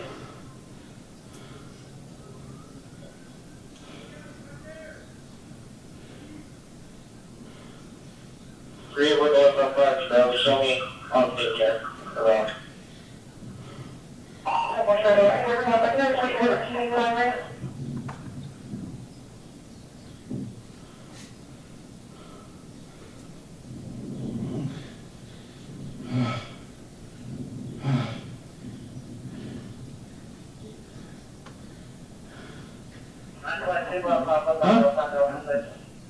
I saw a teacher on the ground and I thought she had tackled somebody. Who said I saw a teacher on the ground and I thought she tackled somebody? Adrian Gonzales. She didn't say, I thought she had a gun. I'm sorry? He didn't say, I thought she had a gun. No. I saw a teacher on the ground and I thought she tackled somebody. Yes, sir. So when I came up, she was by her side. I saw her running, then I called the desk. I thought she tackled somebody. Hey, 911, can you call the Del Rio office, let them know what's going on, see if, somebody saw me?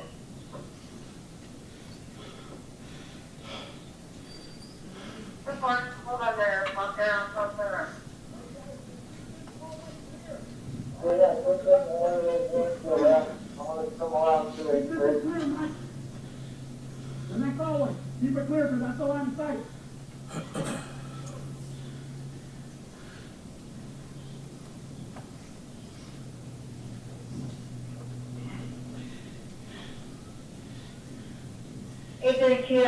Corn, what's your claim? I'm over here on the south side of that building that we have him in. If you can, go through Geraldine, and there's a parking lot. You should be okay. We got coverage over here on the west end of the building. No, she has tools. Yes, sir.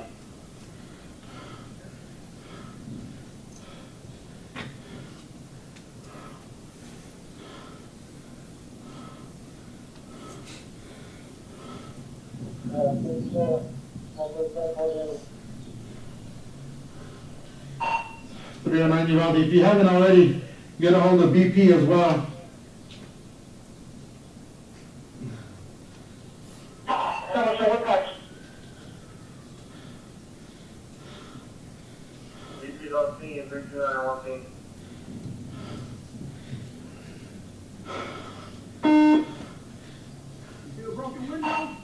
Just to let you know, we do have a suspect that's been seen in the classroom.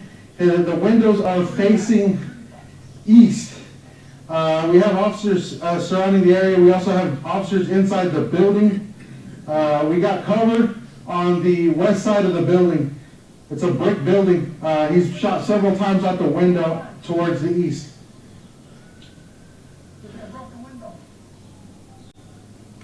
We do have two deputies east of the building, just southeast.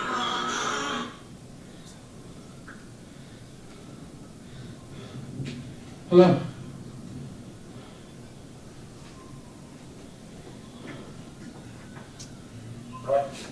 Yes. Oh, now BP allowed to sitting. Hello? Man, we have a shooter inside the school. I can't talk right now. Locked down the high school too, just because the parents gonna go crazy. 309 Uvalde, we're attempting to locate, contact all the schools.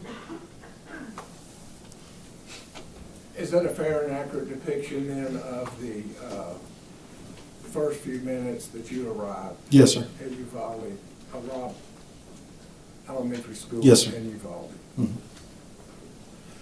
And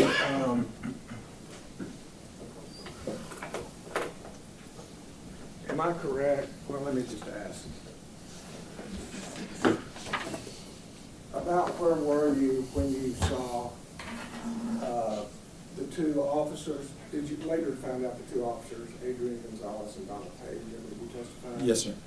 Where were you when you saw those two officers? Right about here, sir, in the breezeway here.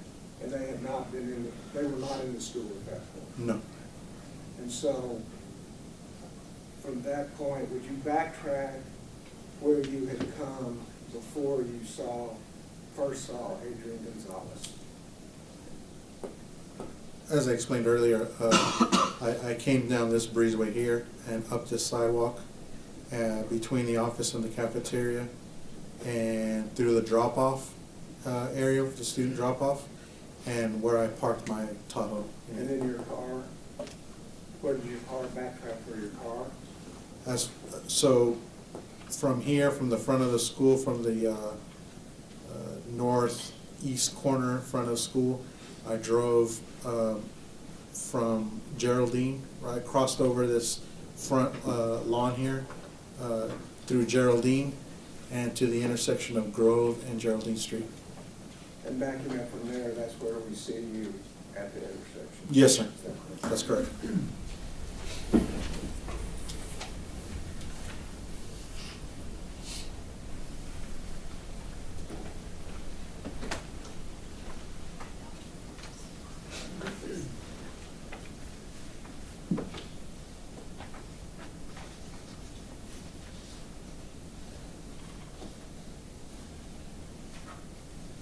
Tendering State's Exhibits 1049 through 1056 for the defense.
No objection, Judge. All right, they're admitted. And maybe display them, Your Honor. Yes. Showing you State's Exhibit 1049.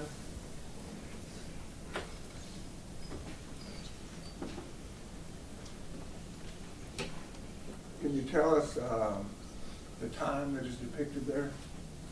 11:35:20. And the man in front of you? Chief Pete Arredondo. And you may have to approach the screen to tell, but do you see the two police cars there? Yes, sir. And do you see the small figures of the two officers? Yes, sir. Would you point those out with your stick?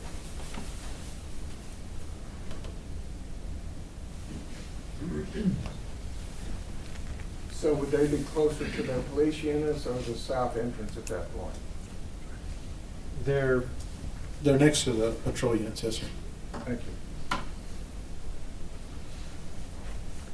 In State's Exhibit 1050, can you tell us what we're looking at here? It looks like Chief Pete Arredondo. And where is he on that diagram? That's as we're approaching the that west building on the south Does he end. appear to be at that sidewalk, that crosswalk? Yes, sir. And would you point out on the board what we're talking about the park, about the sidewalk? Yes, sir. He's right about here. Right on that crosswalk, Yes, sir. just as he's leaving the crosswalk? Yes, sir. And where is the closest police vehicle on this map at this point? Somewhere in this area right here. I'm not exactly certain. Okay, we'll go back and see it in a minute. Sure. Fair enough. And the time is 11:30, 5:39. 11:35.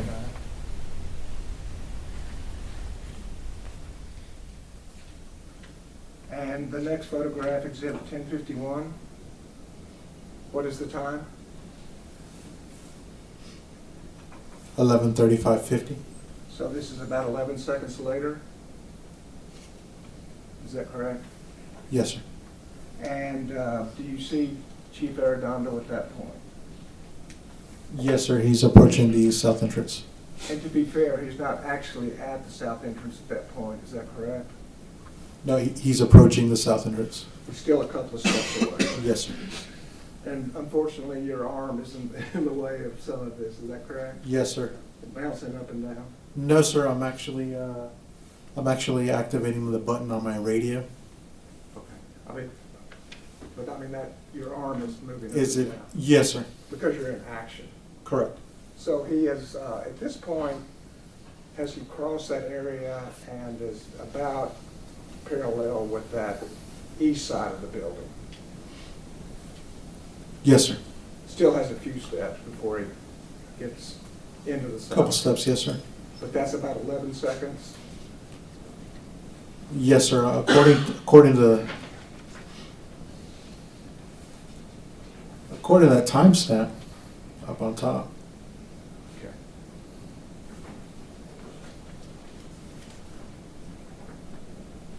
And now showing you State's Exhibit 1052. Do you see Adrian Gonzales in that photograph? Yes, sir. And would you point him out? Yes, sir. He's standing on the corner there.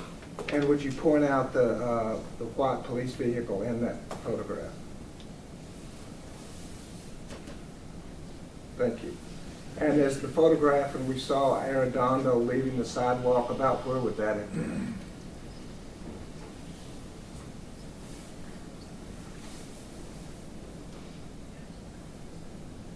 So it's about, in general, about the same distance from the vehicle to that south door as it is from It's that really side. hard to tell distance with those pictures. I really can't get a good, I mean, you're looking at a picture facing that way, it's hard to tell exactly the Okay. distance. I could tell you where they're positioned, but it's difficult for me to say. If you're just on State's Exhibit 1, if you're pointing out again where the photograph that showed Arredondo on the crosswalk, Right about there, yes, sir. and the vehicle that we see in this exhibit is on the screen. It's south of the sidewalk here, Right about there. somewhere around here, yes, sir. So we're not saying exact, but in general, the same distance. I'm sorry, same distance to We're not what? saying the exact distance, but in general, the same distance from this crosswalk to the south door as from the police vehicle to the south door. Yes, sir, I mean, within a couple, yeah, in general, yes. And we could ask somebody that's actually measured it. Sure. And they could tell us exactly. Sure. Fair enough.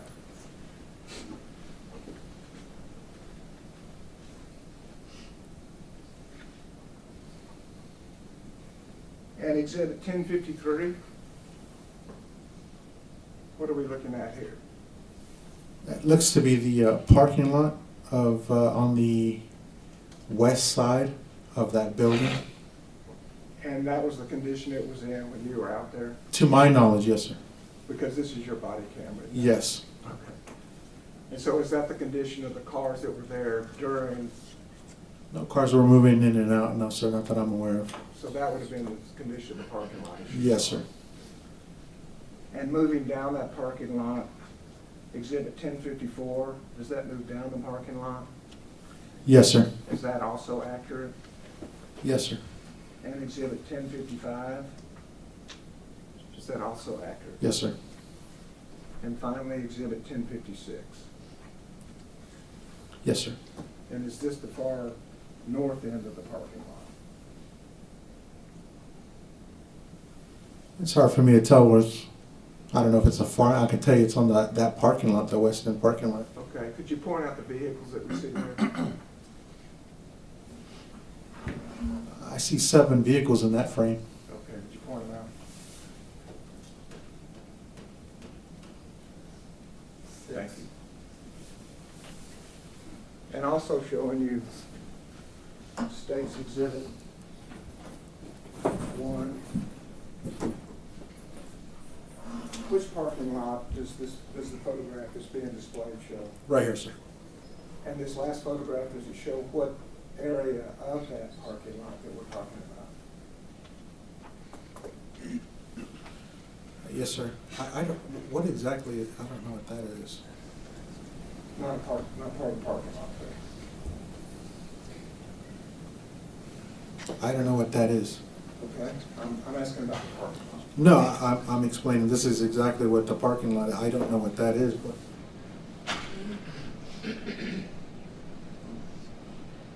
Okay.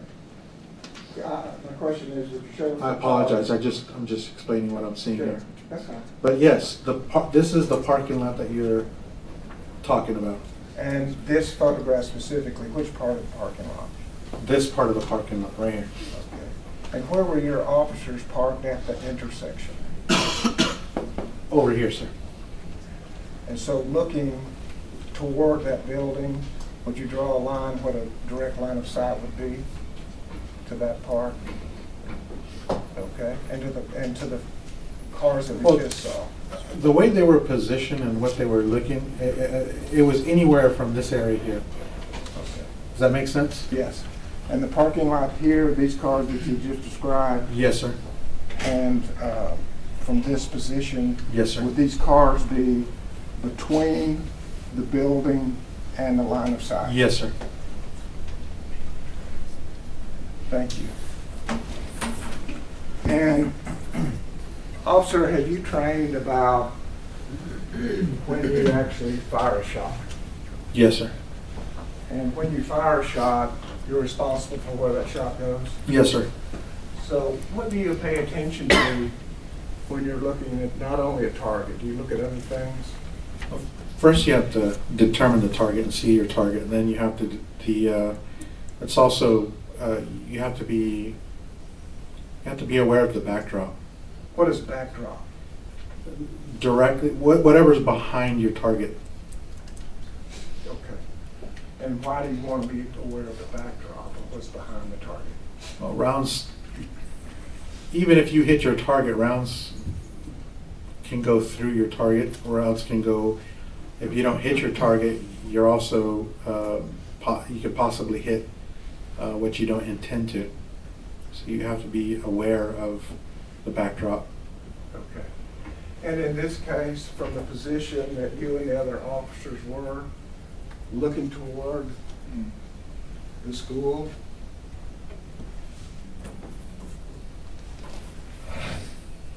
and that area of cars I just spoke about, Yes, sir. is there a backdrop there that concerns you? Well, the entire area concerns me. I mean, we're talking about a school, and yeah, there's a building here that belongs to the school. And not only the building, but as the building, could you tell us what it was made up of, what the construction was, just in general terms? Well, this is a brick building here, and there's cars all parked through here. Is that what you're asking? Are there windows? There's windows, yes, sir, all through here, yes, sir. And can bullets penetrate windows? Yes, sir. And after penetrating the window, is it still dangerous? Well, not only that, but you also have a building over here, buildings over here as well. From the position we're at, I mean, there's the line of sight. There's several buildings Okay. With windows? with windows, yes, sir. And did you come to know that this is a classroom, a building full of classrooms? Yes, sir. And it was a school day Yes, sir. Well, yes, sir. during school hours? During school hours, yes, sir. And if your men are here, that would be a backdrop to be concerned about? Absolutely, yes, sir. Would you send a round down that way with that backdrop? Not unless I'm certain, and not unless I'm quite certain that I'm going to hit my target. I definitely would be concerned with my backdrop for sure. And you said that was over 100 yards, 130 yards? About 130 yards, yes, sir, over a football field. Is that a pretty good distance? It's much more than what we train, yes, sir. Okay. So what is your training distance with a rifle? I think the max that we shoot are 50 yards. So this would be twice as far as you normally train? Over half. Because while you were there at that intersection, did you get any requests from your officer? Yes, sir, I did. Tell the jury what that request was. At some point from the time I exited my patrol vehicle to the time I made it to these two officers that were there pinned down, Officer Saucillo had said permission to fire. He made that comment. Okay. Did you respond? I did not respond. Did you see what his backdrop was? I knew what his backdrop was, yes. I don't know for certain, but I know there was a backdrop of a school, yes, sir. And when that request came to you, did that seem odd to you? It did seem odd to me, yes, sir. Explain that to the jury. Well, typically when you're being shot at and you have an individual that you see with, if you do see an individual with a gun, I've never been asked or have ever heard of anyone asking for permission to fire. I mean, I don't know what he was thinking or why he said that. I don't know if I don't know if his concern was, and he just wanted to clarify with me. Judge, I'm not object to speculation. Yeah. Yeah, I don't know what he was thinking. I don't want to ask you what he was thinking. Did he ask you that question? He did ask me that question, yes. I can answer what I saw and what I knew. Yeah, that's all I'm asking. Mhm. And so you did not see specifically his backdrop? I did not. In general terms, his backdrop? Correct. Would it have been irresponsible for you to give him direction, not knowing the specifics of his backdrop? Yeah, absolutely. And so you did not respond, did you? I did not respond, no. Well, Or did you? I'm sorry. no, I did not respond, but the thing is that happened within 1 or 2, 3 seconds. I mean, you can clearly look on my dash cam from the minute I get there to a couple seconds is all it took for me to get in my vehicle because they were yelling at me. In between from then until I was also trying to comprehend what was going on. I was getting a lot of information. I was trying to determine where this guy was, and in the middle of all that, he says, I think I see him, permission to fire. And for maybe a second or two, then at that point, then I heard the individuals yelling, he's going towards the school, and left and drove towards the front of the school. Does that make sense? Yes, sir. Absolutely. Okay. Thank you. Now, before coming here today, did we also ask you to listen to the dispatch that occurred that first 6 or 7 minutes? Yes, sir. And were you able to listen to that dispatch? I was. And were you able to recognize your voice on that dispatch? As best I could. I have a pretty similar voice to Adrian Gonzales. Okay. And did you also, were you able to identify Adrian Gonzales' voice on As that? best I could, yes, sir. I remember what I was saying on the radio, I think, is what I determined. You remembered what you said? Yes, sir. So that helped you identify your voice? Correct. And then you remember, or thing that you did not say would not be your voice? Correct. Yes, sir. And your voice is similar to Adrian's? Somewhat, yes, sir. Okay. That was, I could see where a similarity was. I was trying to distinguish between the two. And when you previously listened to those dispatches, were you able to identify Adrian Gonzales' voice on the dispatch? I believe so. And may we approach him? Okay. You want me to approach you though? Yes, please.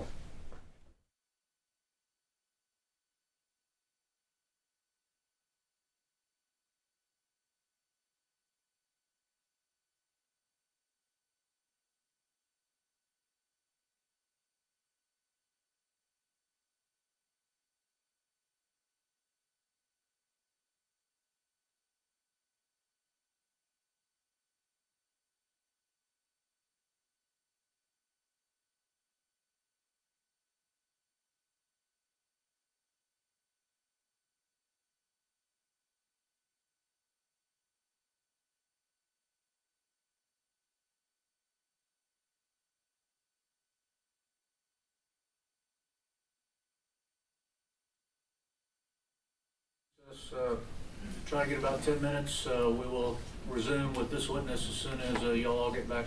Let everyone rise for the jury. Okay, Tali. Obviously, we have Tali Hafar as our legal analyst today. It feels like we've gone all the way around the world. Yeah. It's hard to explain. This day and age, I mean, I feel like this case is being prosecuted decades ago, right? We know there's dash cam footage, there's body cam footage, things that didn't used to exist a long time ago. There's been all this talk about it. If I'm a juror, show it to me. I want to see it.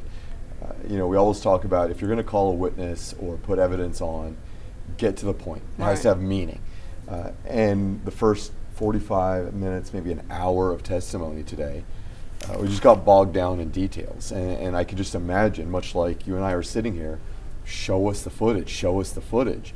The jury is surely thinking the same thing. And honestly, as soon as that body cam footage came on, and they're going through the school building, and you are reminded of what an elementary school looks like, with a little green and white on the walls, and you see the smoke and the description of the smell of gunpowder, and morally and emotionally, you're just thinking, for the love of God, somebody go do something. And that's what the prosecutor wants, right? He wants that visceral reaction, like, go do it.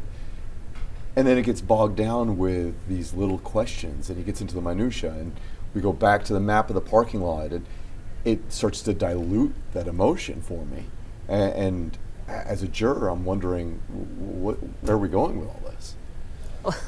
I don't know. I wrote it down. It took us more than, it was 10:14. Hold on. It was more than an hour before, 11. Okay, so at 10:09 they start playing the Dashcam, which is more than an hour into his testimony. And then, it's just taking forever to get there. It's very circuitous. And honestly, I mean, again, it was so impactful. That's a,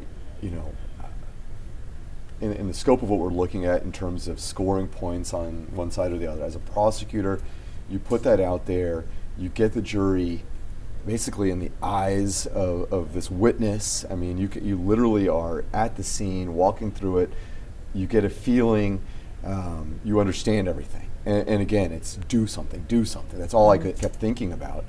But then they kind of back out of it. And by all those questions and kind of going back around and around, again, you're just diluting the process, the feeling. Did you kind of get the feeling that it seemed, if sometimes this whole trial has felt like less would be more? 100%. Yeah, the build-up with this witness, with Sergeant Coronado, was a little too much. The prosecutor started to score points when he finally got to the action items, right? The sergeant testified about how a call went out about shots fired. And what did he do? He jumped up and yelled out, shots fired, and he ran to his car and jumped in and let's go. And the idea was to create a juxtaposition. He is all about action. This is what we want our officers to do. Put on that cape and run to the scene and do something. And Officer Gonzales did it. But that's really not the situation, because the line of questioning comes. And he does go to the scene. Not only is Gonzales at the scene, but the same officer, Sergeant Coronado, starts talking about how Gonzales was in front of him. And going into the building, when they're walking into the building. And so you start thinking, well, wait a minute. If you're trying to show this discrepancy, well, it sounds like Gonzales was doing the same thing. So what exactly is your point here? Well, and he talks about how when he arrives on the scene that he doesn't know where the gunfire is coming from. I'm trying to make a determination where the rounds are coming from. I'm trying to figure out what's going on. And I'm thinking to myself, wasn't that what Gonzales is doing? Exactly. Yeah, and I noted that as well. I mean, I think it's good for the defense. In fact, so good for the defense, I would be tempted to subpoena and call other officers. The sergeant says, we don't know if it's 1, 2, 3 individuals. It's dark in the hallway. There's a cloud of smoke, not sure what's going on, which all goes to the defense's theory of, hey, it's easy to be in this sterile environment and pick things apart. But at the scene, while yes, we want them to, emotionally make a reaction and go do something, they really weren't sure what to do. Right, and this is definitely like a massive effort of Monday morning quarterbacking Gonzales' actions or inaction. One of the things you were talking about is you'd said to me you've talked about you would have a question for him on cross-examination. Yeah, my very first question is, Sergeant, tell us what you've been charged with. And of course, everybody would be confused. Well, these similar allegations, these same allegations that we could make on Officer Gonzales, can't they be made against you? He's with the police department, maybe not with a school resource officer, but there's still an issue of child endangerment here, of inaction. And I do think that could be really damaging to the prosecution. If I'm a juror, I'm wondering, well, is this witness for the defense or for the prosecutor? Right. Yeah, it's hard. Their whole.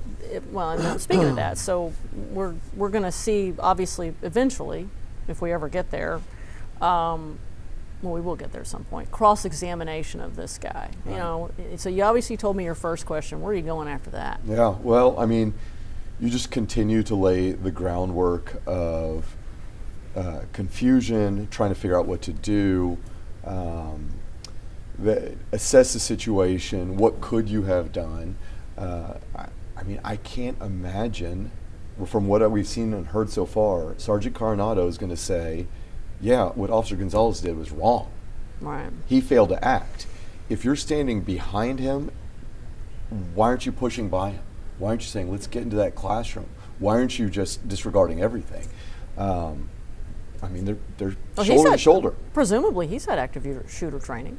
Yeah. Yes, of course you would assume that. We're expecting perfection from Officer And not just that, Gonzales. I mean, he can't even sit up there and criticize and say, well, you know, that footage, and they lingered on it for a while, of Gonzales on the corner of the building, and he had his arm up there, and he's making a phone call, and the prosecutor said, well, where's his gun right then?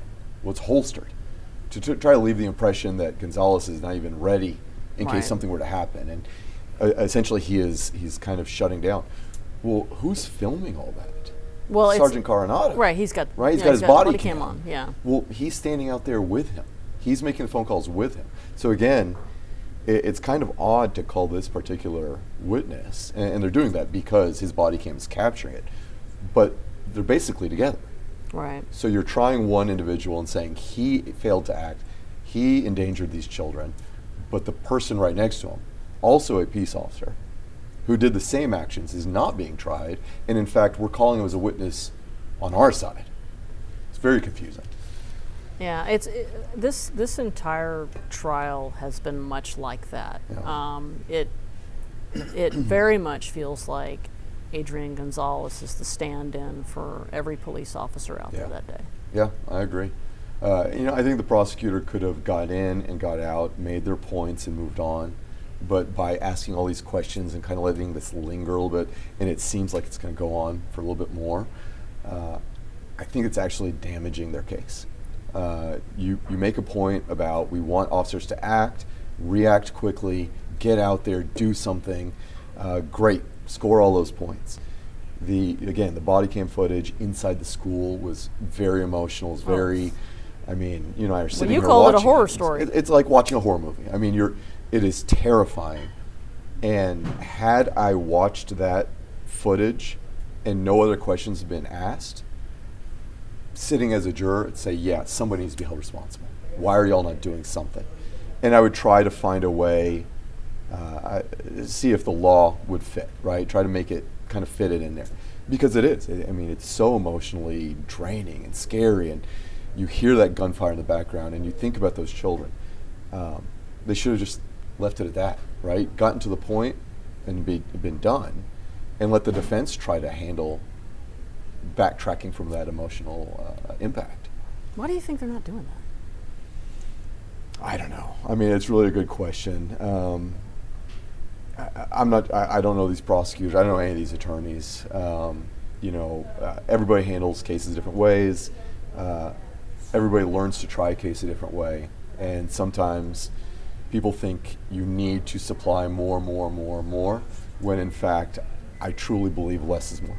Get to the point, let the jury hear it, get out, let the other side try to fix it or address the issues. For me, it brings to mind, when I'm doing a story for TV. Yeah. Right. And I look at my script and I go, I've gone on this tangent, I've gone on that tangent. Right. I need to, what is the elements that I absolutely have to 100%. Have in this story? And obviously in my case, I'm trying to, batten down the hatches so it's not, It's editing, right? Right. It's You're trying self-editing. you're trying to go, okay, sort of what's your, what's the story? Yeah. And then what are the spokes that I have to have? Yeah. And it's like they have not told a linear story. Yeah.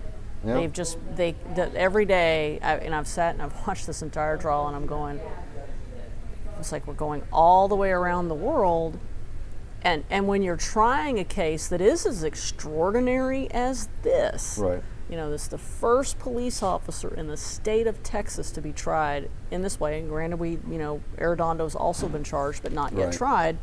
And the only other case similar to this was in Florida, with the sheriff's deputy who was assigned to that school was charged and then ultimately found not guilty. It's a heavy burden. So it's like, why? You want the emotional testimony, but you've got to tell the jurors a story. Yeah. No, I agree. I think it's somewhat easy to get bogged down, and when you add a lot of evidence and you call witnesses and ask questions endlessly, it's easy to think that that's lending import to the situation. Of course, this is such a big thing, and so I'm going to put 100 pieces of evidence in. When in fact, if you have one picture that is extremely powerful, that'll stay with a jury much more than 100, Right. 99 somewhat good pictures and one impactful one.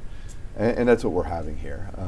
The prosecutor's asking all sorts of questions that without almost getting to the point. Yeah, and there was times I could not understand where are we headed. You and I were sitting here talking about it. I'm like, I don't know what they're doing.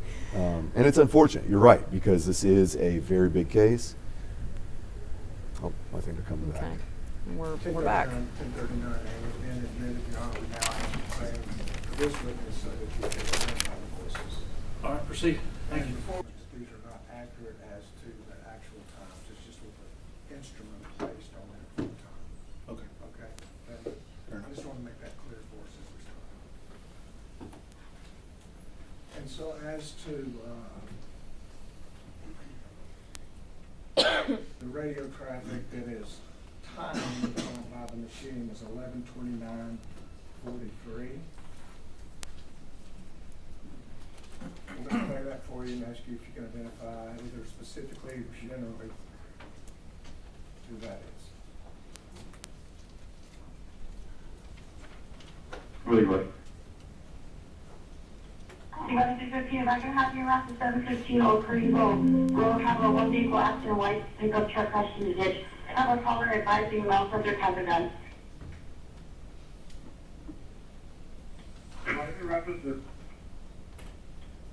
Really bad, shots fired, shots fired. Channel close.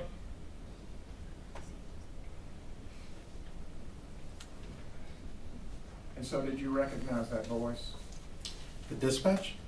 So that was a dispatcher? Yes, it was dispatch advising the traffic for 315.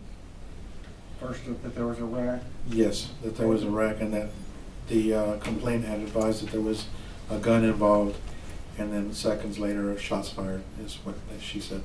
Okay. And is this what drew your attention to get in your vehicle and go? Yes, sir, I forward? believe so, yes, sir. Thank you. 11:30:15 is what his designation is. Location of PD traffic Uvalde. Geraldine and Old Cruiser, Geraldine and Old Cruiser.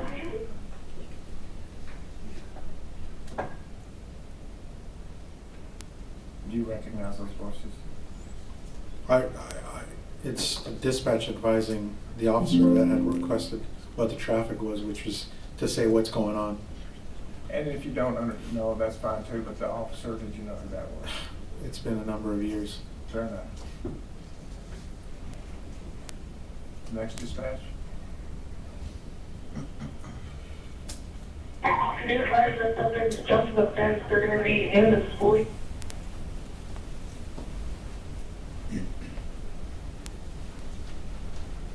And who was that voice? Dispatch. Thank you. The next one.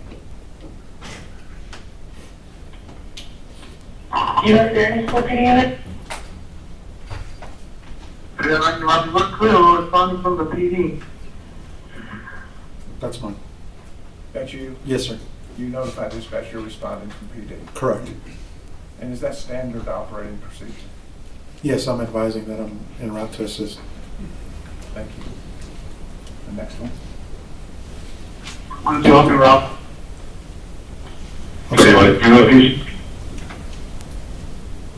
I'm 715, 15 Oak Creek Road has several subjects running. 04 Valley. Did you go ahead and notify the school that, Robb School?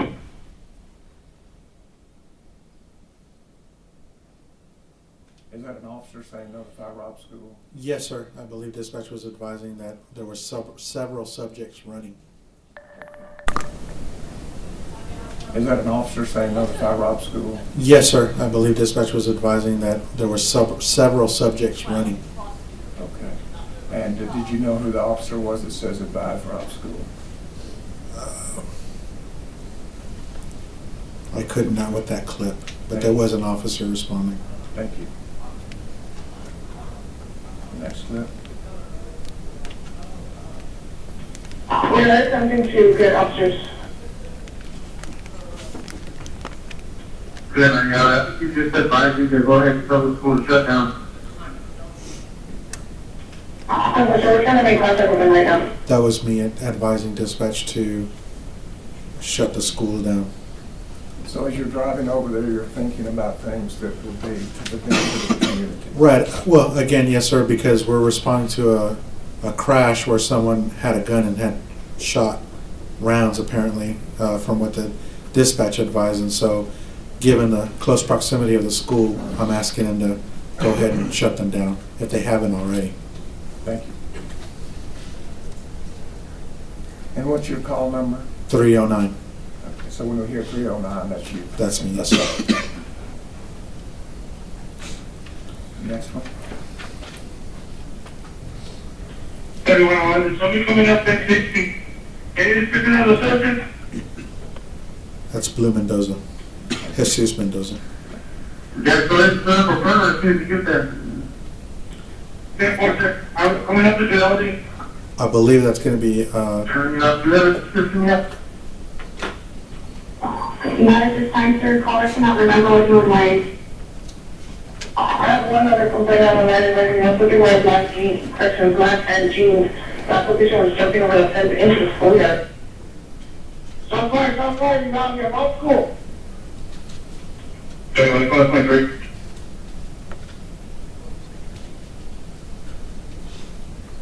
And so there's a description given, yes, sir, and that's by who? dispatch. And what is the description? Can you replay that just so I can, because I'm, at the same time you're asking, I'm trying to figure out who's saying what. That's not fair to you, is it? Okay, let's go about halfway back. Not at this time, sir. Caller cannot remember what you were wearing. I have one other complaint on the line, and that's looking wearing black jeans, correction, black and jeans. The application was jumping over the fence into the schoolyard. Wearing black and jeans. Okay. Stop fire, you got me about school. Rather than on our IF. And who's saying Okay, let me Charlotte? call 23. That's Jesus Mendoza. Jesus Mendoza? Blue. But sometimes some stuff we can hear better through here. And the next one?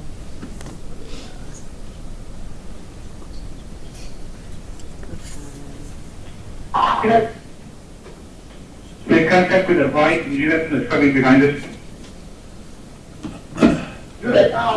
He's behind the school. Who's that? Sounds like Adrian Gonzales.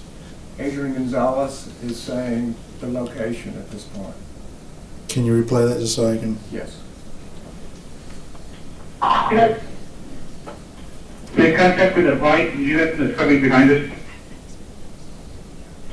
He's behind the school.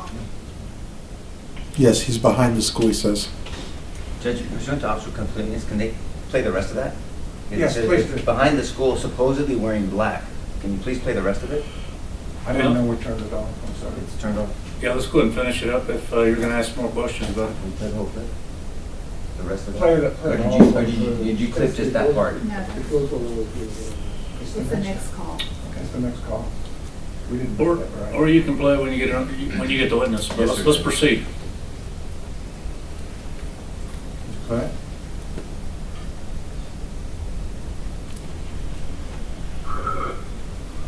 It's over, guys. It's over. Stop fire. Stand back. We got fired. Stand back. Unit advised caller stating that Malcolm is going to be back at the school, Gonna be on the back school, on the west side of the school by the vehicles.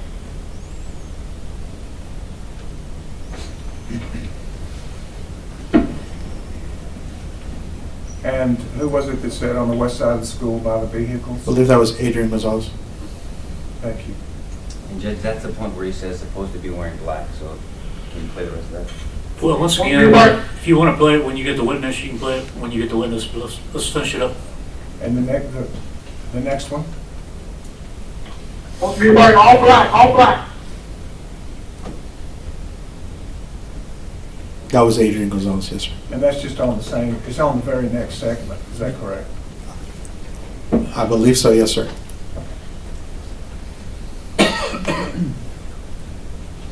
Sit down right here. Do you know who that was? No, sir.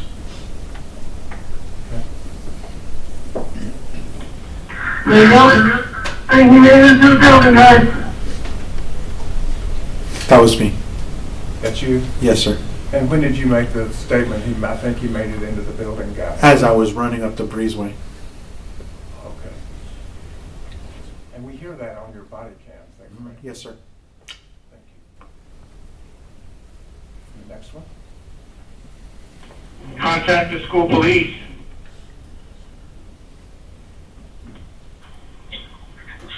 Three 105 Uvalde, the PD units are Robb School. 31105 as well.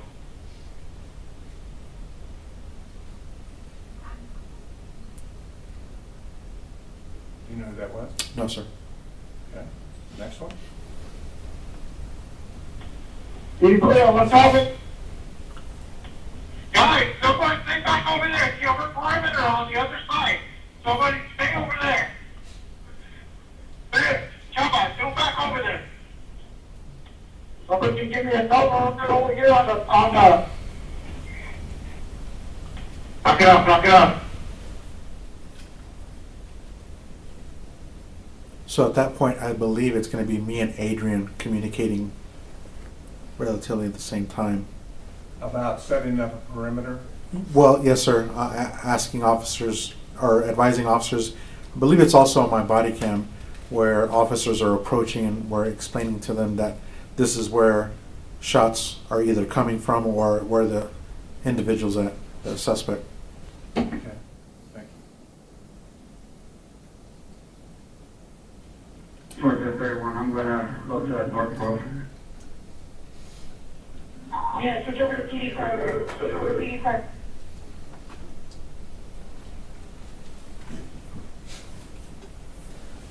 Were you able to recognize that? I don't, no, sir. Okay, next one? Somebody can give me some cover unit over here. Back perimeter by gym. That was Adrian Gonzales, I believe. Right there, unit, right there. I need somebody come into the parking lot, 304. I believe that was Adrian Gonzales. And is that why you're saying, give me some cover over here? Yes, sir. I believe he was trying to. Again, Well, you're just asking. what he said, what you took from he said. Well, from what he's saying right there on the radio transmission, he's asking 304, which I believe is going to be Mariano Vargas. He's directing him where to go. Regarding cover for him? I don't. Oh, let's play it again and see if Sure. if that helps. Somebody can give me some cover unit over here. Stop. So he's requesting a cover unit, yes, sir. A cover unit? What That's does that mean? another unit to assist. And what does cover mean? So if I'm requesting a cover unit, it's backup, another unit. Okay, thank you. Next, go ahead and play it all the way through. Back perimeter by gym.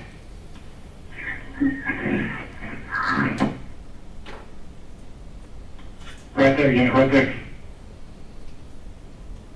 I need somebody come into the parking lot, 304.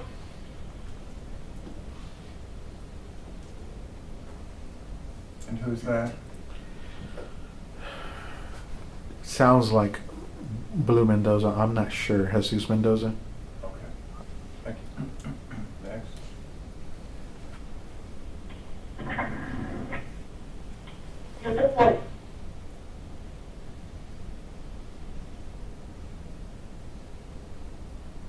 You recognize that? When, on the statement where Adrian Gonzales is asking for 304 for cover, Mm-hmm. did that happen before y'all went in the building or after? That's going to be after, I believe. Okay. And were you already there? Yes, sir.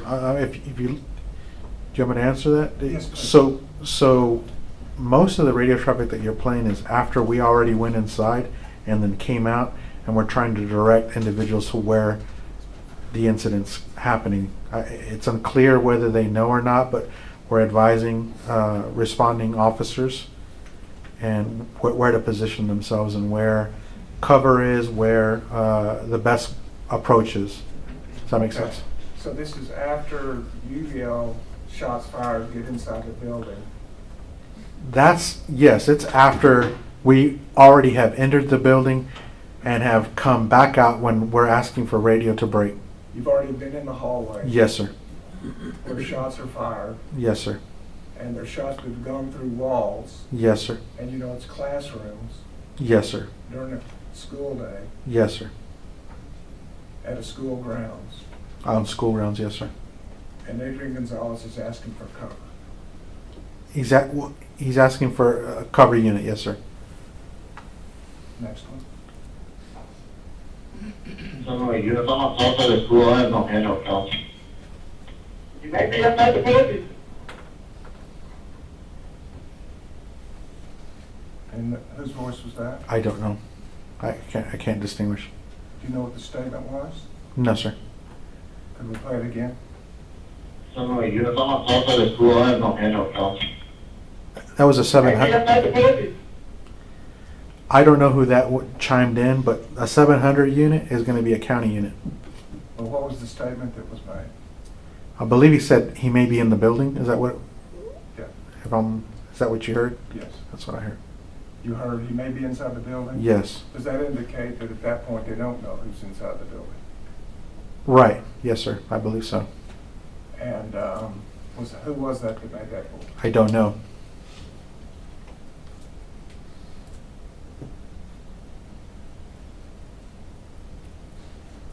And the next one. The 701 Uvalde, have been advised that there's a woman that's been shot in the head off of Diaz Street. Woman shot in the head off of Diaz Street by a unknown subject. And do you recognize that? Yes, sir. Who is that? Sheriff. And I believe on your body cam, you showed us where you were when you heard that call come in from the sheriff. It's difficult to say because I don't know if he's repeating information or if that's the initial time he requested it. It's difficult for me to say accurately if that's another time that he's broadcasting. I don't know for certain where in the timeline that happened. Does that make sense? Sure. So you didn't hear the dispatcher yesterday say that she provided all of the communications for a 6-minute period of time? Are you asking me if I heard dispatch say that? No. I haven't. Okay. And had you heard that, as we played it all going down the list, have you heard any other communication about a woman being shot on the head on Diaz Street?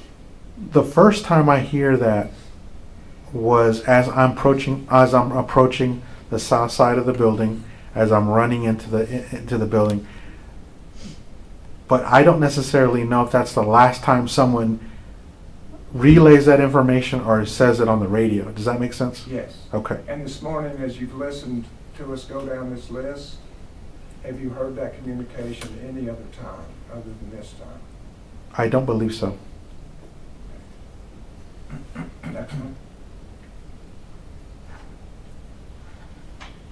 Field time.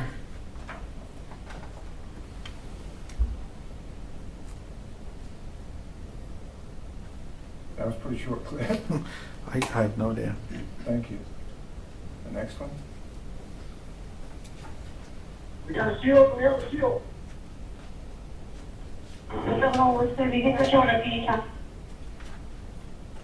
Okay. The buildings are saying that he's possibly in the building on the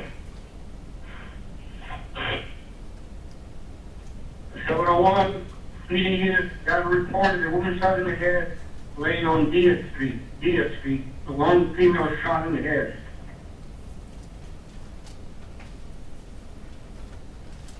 And did you recognize those voices? Yes. And who was it that said he's possibly in the building? So I'm a little lost in the flow of things, but if you're asking me right then and there, that I can remember going over reviewing my camera, my body camera. That's whenever the sheriff is saying that there was a woman shot on Diaz Street.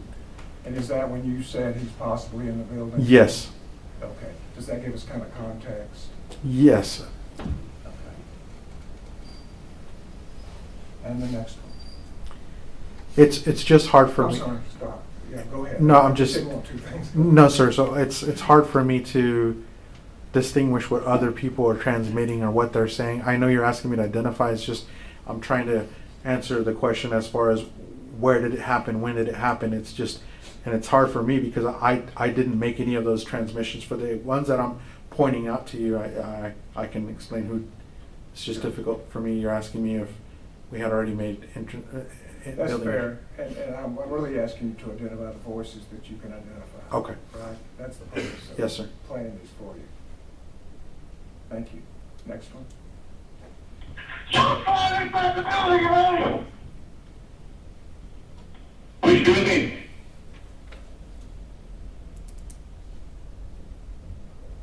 Who was that? That was me. Yes, sir. Okay. And is that what we also saw on your body cam? Yes, sir. And the next. Was that the last one? So have you done what you could do to help us identify the voices that were there? As best as to my knowledge and what I could. Yes, sir. Thank you. Pass the witness. May I proceed, Judge? Please. Good morning. If I call you Sergeant, Coronado, it's only because I've been looking for weeks and weeks I and weeks understand, yes, at sir. reports. But do you prefer Mr. Coronado, or does it matter if I do either one? It doesn't matter, Okay. sir. We saw each other yesterday in court, correct? Yes, sir. And so you know that I'm one of the lawyers representing Adrian. Yes, sir. And have you ever testified before? Yes, sir. Okay. In criminal cases? Yes, sir. Okay. So you understand cross-examination. Yes, sir. So I'm going to ask you questions, and I want to tell you ahead of time. I'm going to ask you specific questions. Okay. And I'm going to push back on you, okay? Mhm. A little bit? Yes, sir. A lot of it, I'm sorry. And I'm not questioning your character. I want to make sure you understand that. But I am going to question your decisions and your perception. Yes, sir. Does that make sense? That makes sense. Okay. But if I get out of line, just say, Nico, you're out of line, or something like that, or repeat a question. I definitely talk fast will. sometimes, and so I'll repeat that, okay? I will. Yes, Okay. So when we talk about jurisdiction, sir. Mm-hmm. a Texas peace officer has jurisdiction everywhere in Texas, Yes, sir. right? I mean, so you have duties. County sheriffs will deal with the county. City municipalities will deal with the city inside of a county, correct? Correct. School officers primarily are assigned to schools, but if they see something or vice versa, you're a Texas peace officer. Correct. Yes, sir. So the whole discussion about that just has to do with your job description, not your authority under Texas law. I'm not going to conduct a traffic stop outside of my jurisdiction, if that makes sense. Yes, sir, I understand that. My- But you as a Texas peace officer can make arrests and you can respond to crimes. Yes. Yes, that's all I'm trying to do. Okay. Okay, so the government also asked you about body-worn camera. We saw dashboard. We're going to talk about both of those. Dash cam. And when we say dash cam, that dash camera. So we say dash cam as a slang to say dash camera. Correct? Yes, sir. Okay. And dash means dashboard. Yes, sir. Okay. And so body-worn cameras, as you know, can be helpful, Yes, sir. but they also can be taken out of context. Yes, Is sir. that a fair statement? Because when someone's wearing a body-worn camera, this is looks kind of like maybe a body-worn camera, and a lot of people wear it on their sternums. When they first came out, some people kind of wore them up on their lapels. Yes, sir. And it was kind of weird. But so people wear them on their sternums because it's center mass, right? Yes, sir. And so if I turn my torso, I'm gonna hopefully get what I'm turning my torso to, correct? Yes, sir. But if my torso is facing the audience and I do this camera's not gonna pick it up. That's correct. And so that's why I'm saying context can be taken out when you solely depend on body-worn cameras, but they're helpful. Yes, sir.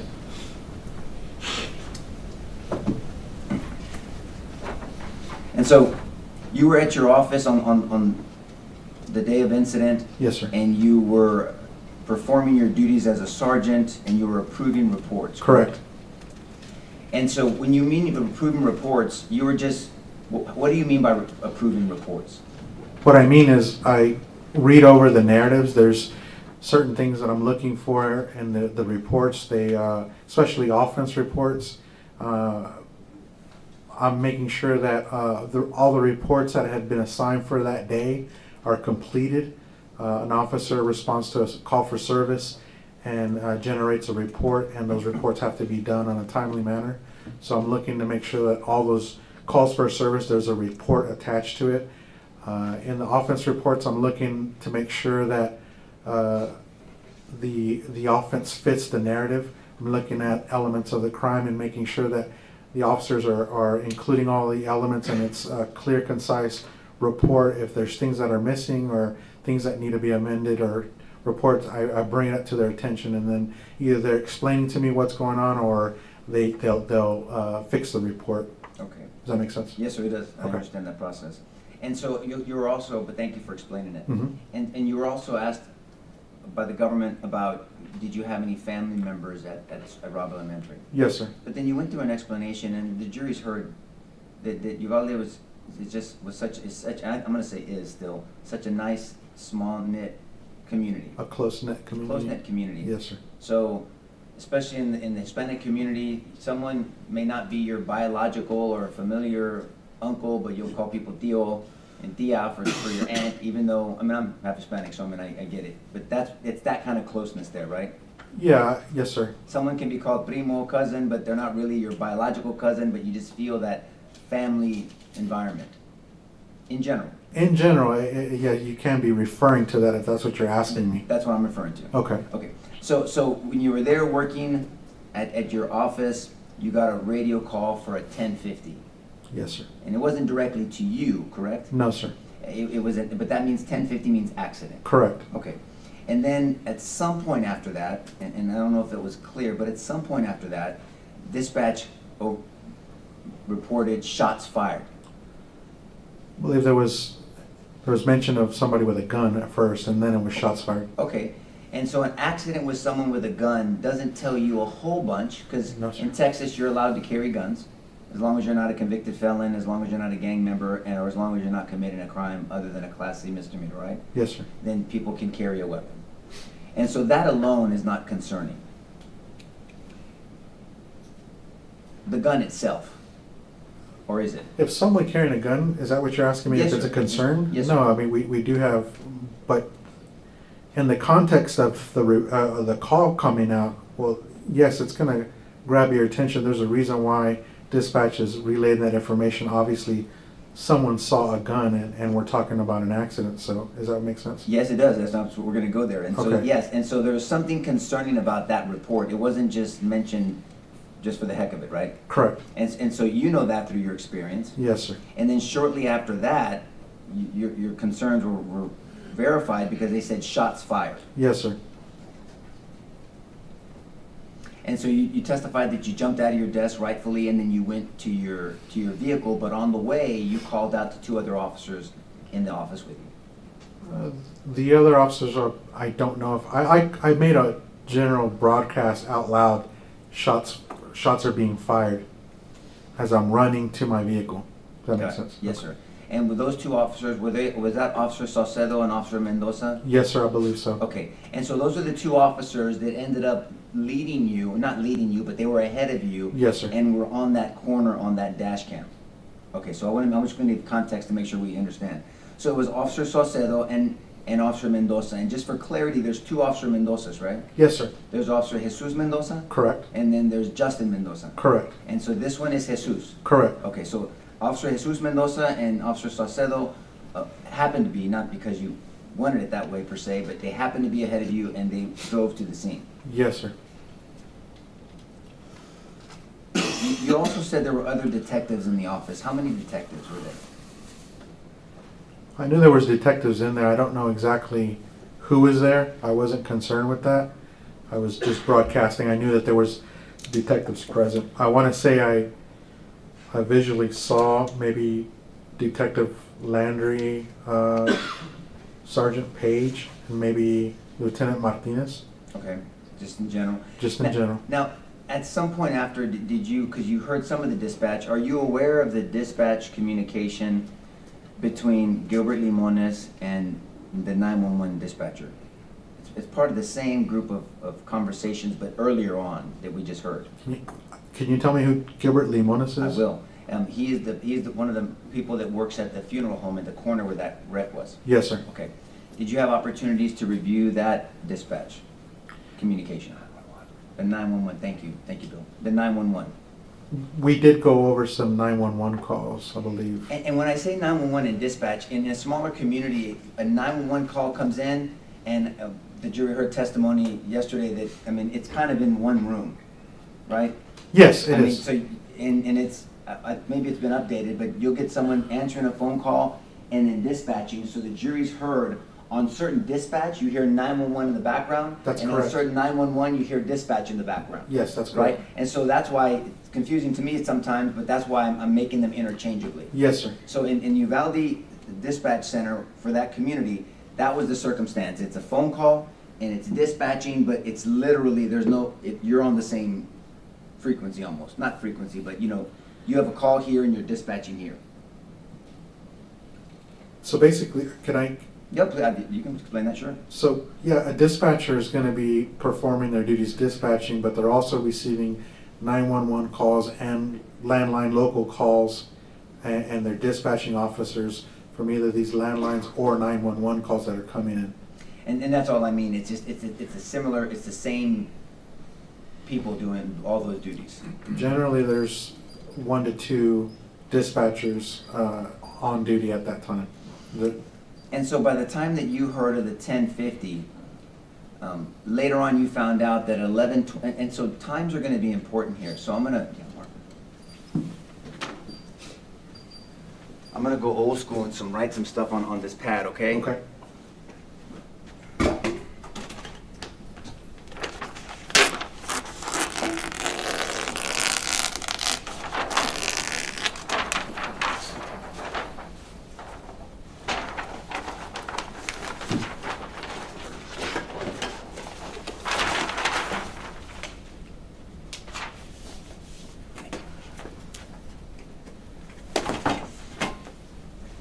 Thank you. So at 11:29:05,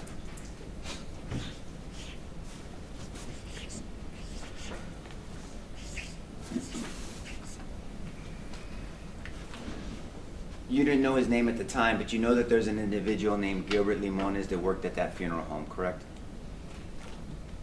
At some point you found out. Yes, sir. Okay. And so the issue we're having, and I know you're trying to testify properly, and thank you, but there's been a little leeway because a lot of people, almost everyone that has testified, has found things out later. So as long as we distinguish what you knew at the time versus what you found out later, then we're good, okay? Yes, sir. Just to be clear, we didn't conduct the investigation, so it's difficult. We don't. I understand that. Okay. Yes, sir. You're a witness. You're not the one conducting the investigation. Right. Early on, you're doing an investigation, so we're going to talk about your investigation to incidents, but about this trial, you didn't do the investigation. Correct. Yes, sir. I'll make that distinction. So at 11:29:05, a worker from the funeral home, Gilbert Limones, calls 911 to talk about a crash, which is with the 1050. Yes, sir. But then in the middle of that 911 call, it goes from a crash to a discharging of a weapon, shots Correct. fired. Yes, sir. So I'm going to put 911. I'll put Limones, okay? Okay. I'm not going to write all the stuff that goes on there, But if you've reviewed that, you would know, and it's in evidence, you would know that he describes the shooting. He describes to the dispatcher the importance and the severity of the situation. He pleads with her to please get people to hurry up. He actually gives a description of the person shooting. He's wearing black and he's running towards the school. You later found that out, right? Yes. Because you have to rely on the information sent to you, officers do. Correct. Right? So you can't control what dispatch tells you, right? Right. You don't know what they're being told and reported, but you have to respond. You're trained to respond to what's being told to you. I don't have access, I'm not hearing the 911 calls that comes in. I'm getting dispatch and I'm hearing dispatch advising me of what's going on. And so when you talk about he's at this same call, so I'm not going to write it all down because I need space, but at this 9:29:05, Mr. Limones gives a lot of information to dispatch, right? But I'm going to tell you, but unfortunately it didn't get to you, Right. right? Because not only does he say he's wearing black, he's running towards the school, right? So he's saying all these things. He actually said he's shooting at the school at 11:29:05, right? Are you with me on that? I am. Okay. At that, But I'm not. This is not your fault. You didn't get that information. correct. You didn't get that information. Officer Saucedo didn't get that information, right? Officer Mendoza did not get that information, right? Not to my knowledge. I don't know. Well, they don't have secret channels, do they? No, it's broadcast on one channel. Yes, sir. And I wasn't being sarcastic. I'm asking. No, I legitimately. understand your And question. so Adrian Gonzales, if they're on the same channel, didn't get that information either, right? If you're asking let me understand you correctly. Please. You're asking me if that information was passed on. I never received that information. I don't know whether it was broadcast and I didn't hear it, or I don't know if it wasn't broadcast at all. Does that make sense? Yes, sir. And that's a great answer. But if it wasn't broadcast at all, that would have been critical information for all of the officers to know. Yes, sir, it would have. Because now you're not just going to a 1050. You're going to something else. Correct. You're going to a person in black, and you know that early on, if it was broadcasted to you guys. You know he's running towards the school, not walking around the school, correct? And you would have specifically known that he's shooting at the school and that there's someone saying, hurry, hurry, please, correct? Yes, sir. And again, you, and to your knowledge, none of the other officers had that information. Not to my knowledge, no, sir. Are you, and we're going to get there in a second, but are you aware that the shooter entered the school at 11:32:58? Are you aware now? I know. Stipulate to that, Your Honor. Thank you. Okay. So the government has stipulated, that means they agree that the shooter entered the school at 11:32:58, right? That is after, almost 3-4 minutes after this, right? Yes, sir. And in these critical situations, time is of the essence. The government has asked, and we agree with that. Time is of the essence, right? And that's a considerable amount of time in a situation like this. If somebody is shooting, walking towards the school. Yes. Okay.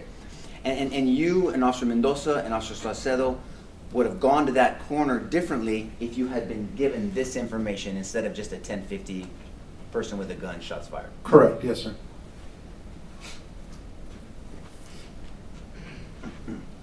And so you arrive, and then Officer Mendoza and Officer Saucedo are already there. Yes, sir. Now,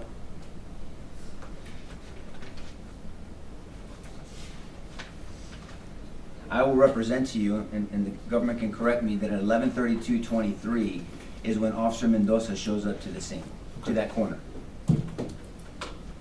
You okay with that, Bill? Sure. We'll stipulate to that, Your Honor.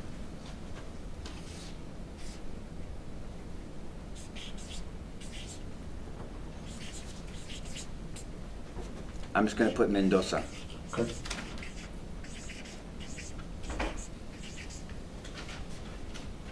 Remember, the shooter entered the building at 11:32:58, right? At 11:32:23, he's there. At 11:32:29,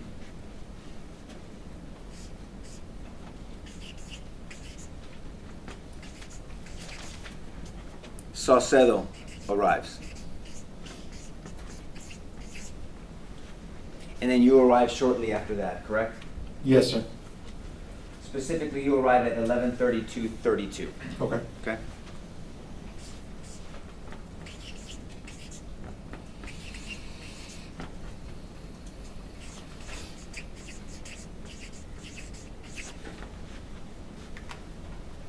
Now, when you arrive to kind of a chaotic scene, right? Yes, sir. We saw the video.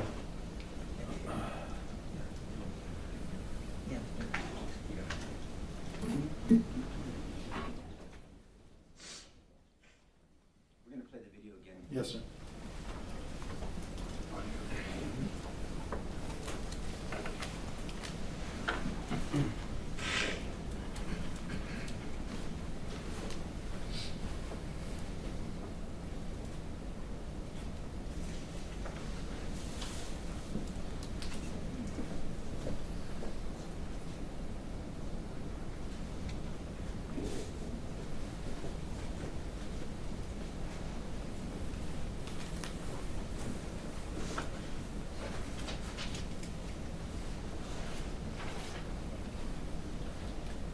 Okay, so, thank you. Hold on one second. So, who is this over here? Officer Salcedo. Okay. Now, we can see, because the government didn't ask you this, but I want to ask you, what weapon does he have in his hand? An AR. What is an AR? That's a .223 caliber rifle. AR-15, right? Yes, sir. Okay, and so that is what we can see, the barrel above him, correct? Can you play a little further so I can? Can you play a little bit further so we can see? But you knew he had an AR. Yes. There it is, Mm-hmm. right? We see Yes, it. sir. Thank you for stopping. And so then we have, and is this you here, Sergeant? That is me. Okay, and this is Officer Mendoza. Officer Mendoza, yes, sir. Now, you said a lot of things during this portion of the testimony. You drive up and you're kind of walking. It's almost as if, and I'm not being condescending or disrespectful. If people start running, most people might just start running because they're running, right? Right. So you walk up and you drive up and you see officers acting as if they're being shot at. Correct. So that makes sense that you're going to act like they're being shot at. Well, not only that, but I heard rounds going on. That's important. So you heard rounds. Now, you know that shooting a gun can create an echoing effect, Yes, sir. right? Especially against a building with a high-powered rifle, it can create this echoing effect, and it'll be hard to tell where a shot's coming from, right? Is that Yes, true? sir. Okay. And so it takes you some time to orient Yes, sir. and to observe what's going on. And you testified to this jury that at some point you said, well, I'm not seeing evidence that we're being shot at, Yes, sir. right? And evidence I think you talked about were rounds bouncing, Correct. windows being shot out, Yes, sir. the vehicle taking fire. Yes, sir. Now, you know that a vehicle is not cover. Correct. It's mainly concealment. Yes, sir. And the jury's heard plenty about that. But cover would be like the engine block and maybe some of the area around the wheel, Yes, sir. the frame. And but Mendoza and Salcedo, and I'm not saying they didn't truly believe this, it's stressful, right? Yes. Would you agree that these shots, they sound very, very loud? Mm-hmm. You couldn't tell how close they were? No, sir. But at some point, Officer Salcedo, and you're getting it from both angles. So you're hearing shots. Yes, sir. You're seeing officers that you supervise acting as if they're being shot at. You think you're being shot at for a Correct. period of time. You're hearing from the funeral people behind you, which Yes. Mr. Limones is one of them. Okay. And then Officer Salcedo has a different view. He's looking around that side of his vehicle, and he's looking at this side, correct? Yes, sir. And so he tells you, I think I see him, Yes. right? And he wants to take a shot. Correct. And in all of your training, there's not one officer, law enforcement officer, that if they believe that Chapter 931 or 933 of the Penal Code is appropriate, meaning the use of deadly force to defend yourself or defend a third person, that you don't have to ask for permission. Correct. You want to make sure that you're factually justified, but you don't have to ask for permission from a supervisor. Correct. And so that was odd for you, right? Yes. Because you don't even know what he's talking about. Correct. I mean, you know there's someone shooting a weapon, they believe it's at them, and he sees somebody, and he's asking permission to shoot. Yes, sir. You know now that he saw that person, that person go into the building? I don't know who he saw or what he saw, I know he asked permission to fire. Do you know now, though, that the shooter entered the west side of the school? Yes, from what I was told, yes. And it's okay, you can talk about that, what you were told, but you were told through investigation is that he entered the west side of the building. Yes, sir. And this is where the question is going to get a little interesting, okay? And I'm not trying to be disrespectful, Sergeant. Give me 1 second.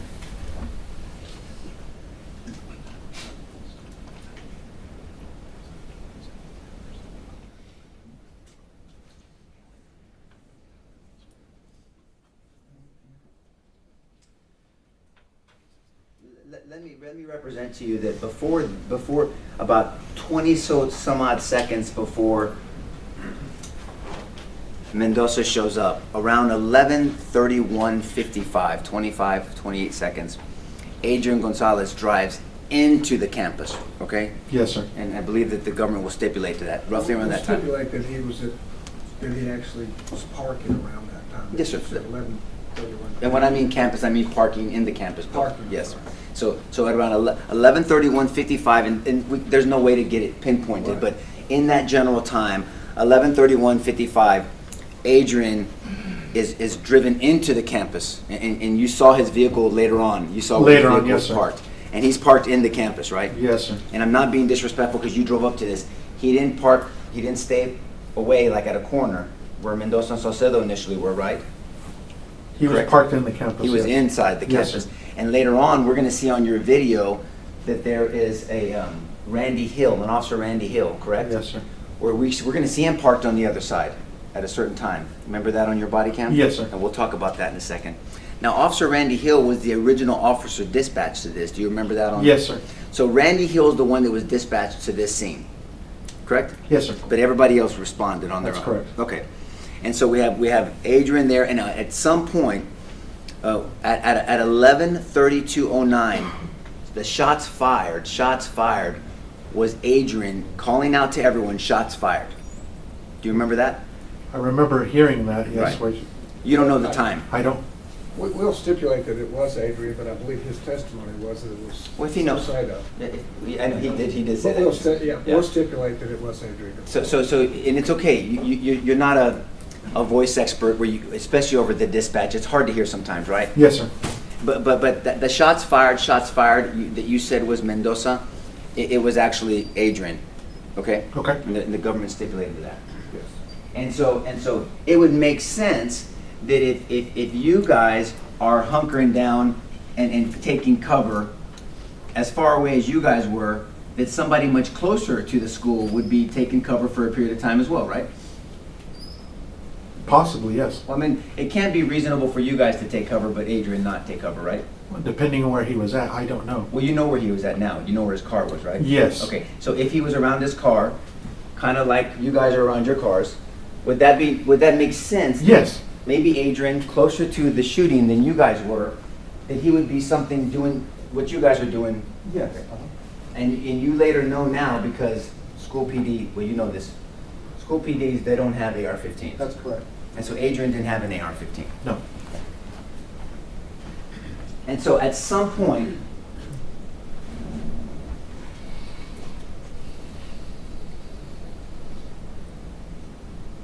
you were trying to figure out where this shooting was coming from, right? Yes, sir. Saucedo and Mendoza said they didn't know, Right. but you know for sure that Mendoza asked to shoot. No, sir. Not Mendoza, Saucedo, I'm sorry. Yes, sir. Saucedo.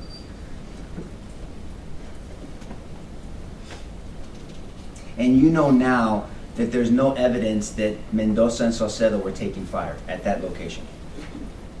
Do you know that now? If you're telling me if.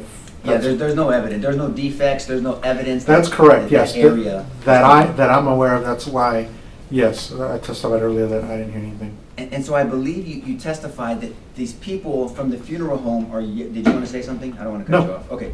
These people from the funeral home are yelling at you, and you're taking a bunch of information in. Yes. Well, one of the things you believe they were saying was he's running towards the school, right? Yes, sir. And that would be consistent to Mr. Limones' 911 call 3 minutes before this, saying, hurry, hurry, he's running towards the school, right? That would Yes, be sir. consistent. And so this is the part that I'm gonna ask you tactically and what you were perceiving, not against your character, okay? No. And you testified you're trying to figure out all this stuff, right? Yes, sir.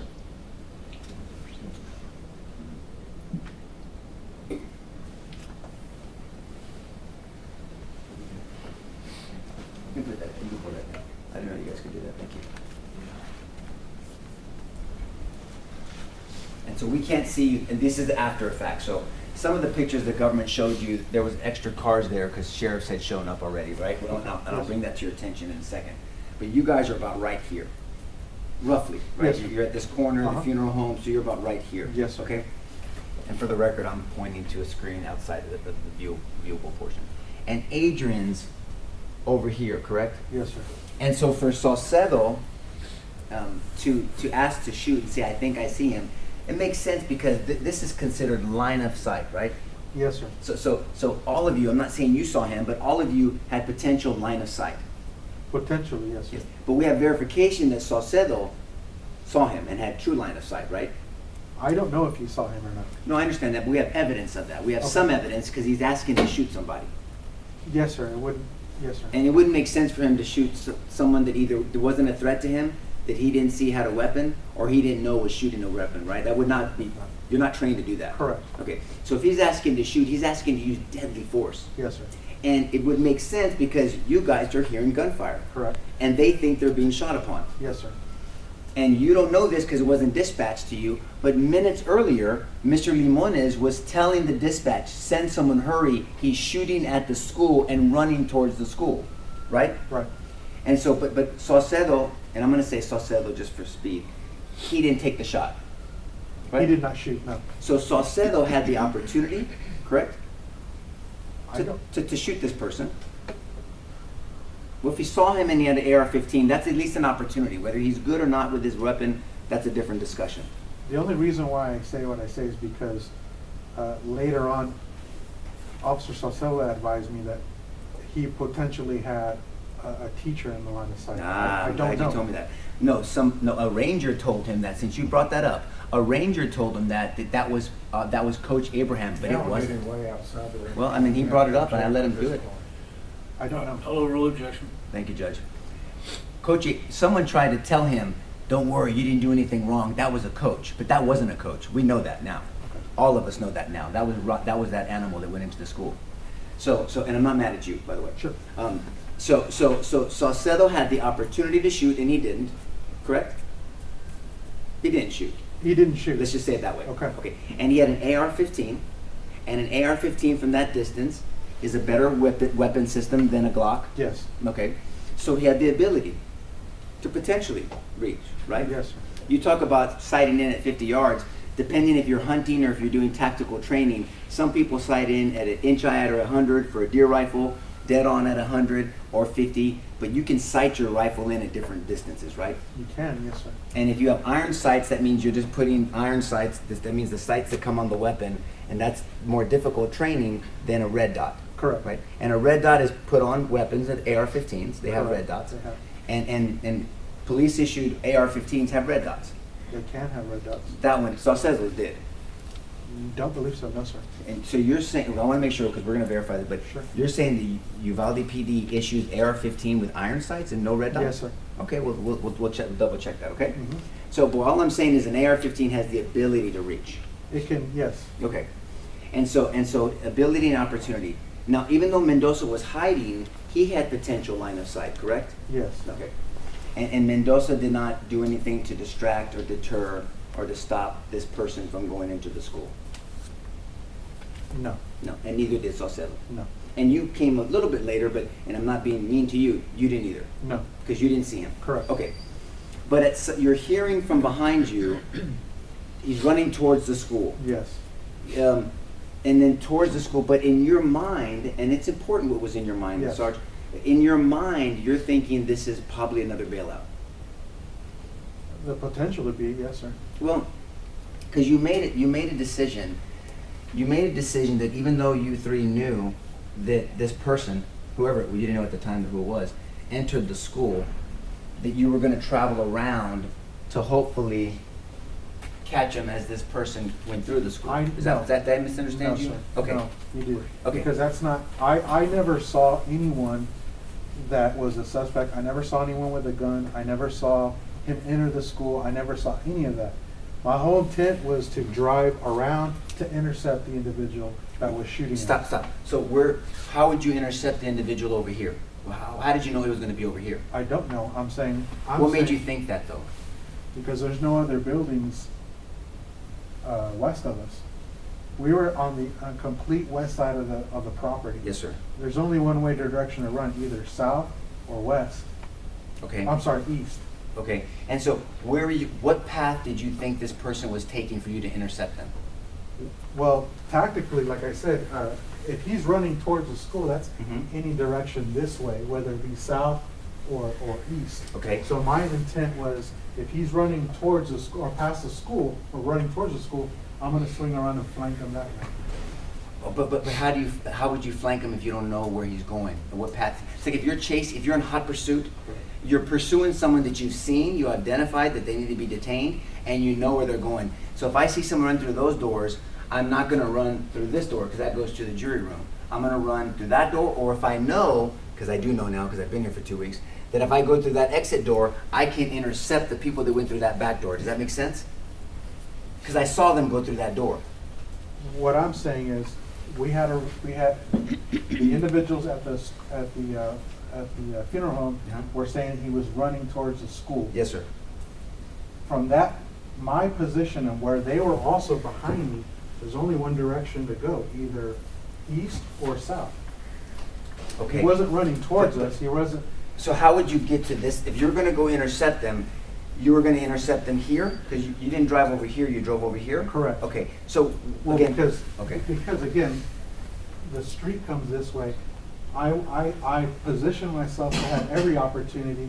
If he was running straight, I could intercept him there, or if he continued running south, east, I could intercept him there. I was giving myself an opportunity to intercept them either way, from the very corner of the property all the way that way south.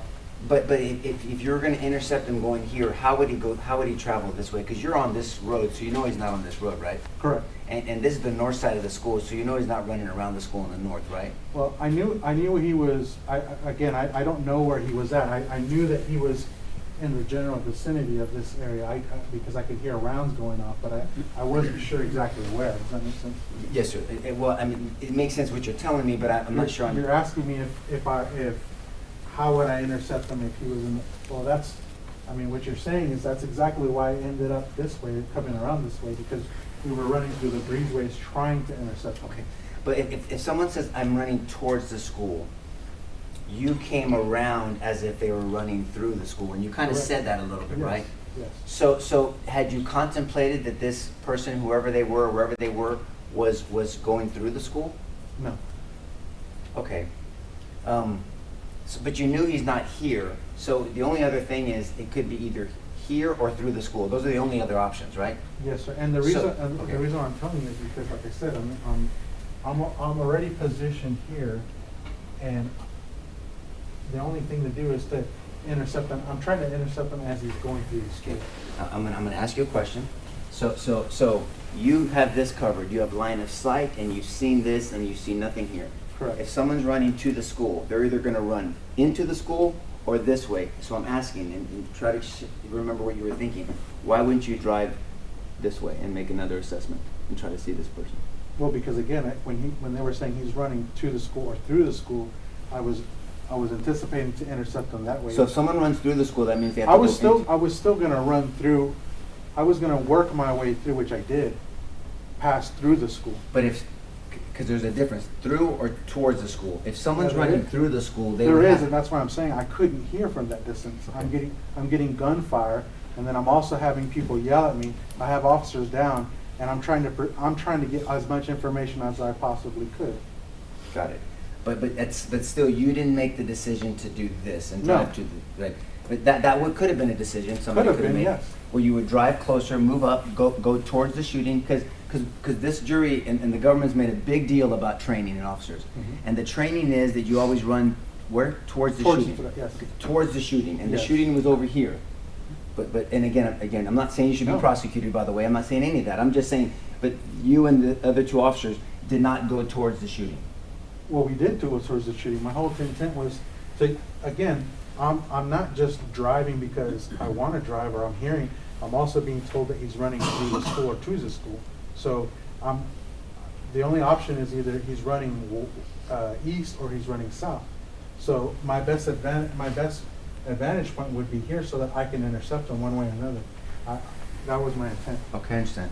Well, was it ever? But he's either going to intercept him over there, and I'll move on because it seems like we're not going to see on this one. We're not going to see eye to eye.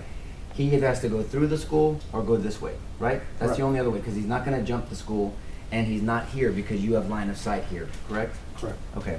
And so the three officers here did not go towards the shooting, right? Did not go towards the shooting? Yes, sir. Okay. And there was definitely shooting on this side, correct? And I'm not saying you saw him because you said you No, I didn't, didn't. and I have no reason to not believe you. But then Saucedo did, it appears, we have evidence, we have some evidence coming from him that he saw this individual because he asked to shoot He him. asked permission to Right. fire. And so you drive off, and we now know that he went in here. Yes. We now know that. Yes. And so, and then these Mendoza and Saucedo stay back. They stay back with the AR-15 and the other two officers together. They stay back. Okay. And you drive around, correct? And we saw your body Yes. cam. Okay, I just want to make sure. And we can see, can you switch that picture, Jason, please? Where we see Adrian's car? The next one, with Adrian's car? Okay. And so now we've moved up closer, and we can see where Adrian's at. Now, you didn't know Adrian was over here, right? No. Okay. But you can see, they're not contesting this. 100% Adrian has zero line of sight, correct? Mm-hmm. Is that true? Is that yes? He has no line of sight from here. Nobody. From there, no. Right. And so you guys are here, and even though you're on the side of the shooting, you did not see the shooter? No. And I believe you, by the way. And you couldn't tell where the shooting was coming from for sure. Correct. And you're on the side of the shooting. Correct. Adrian's not on the side of the shooting, right? Right. Doesn't it seem unreasonable for someone to expect Adrian to know where this shooting's coming from, but you guys not to know where it's coming from? Doesn't that seem unreasonable? Not you, someone else. Me? Bill, yes. And Christina, be fair. Yeah. Right? That would be unreasonable to you, right? Yes. Right? Because to put on this person here, Adrian, by sound, with no line of sight and no opportunity nor ability to know exactly where this shooting's coming from and to run to the shooting, but three officers, again, with potential line of sight, Right. one of them having them, on the side of the shooting. They did not run to the shooting. But ignore them and focus on that. That doesn't seem reasonable, does it? No. I agree with you.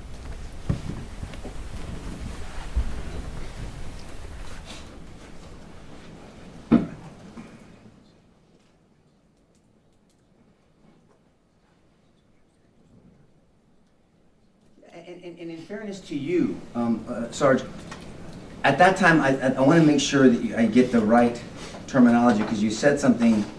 It's in my notes here.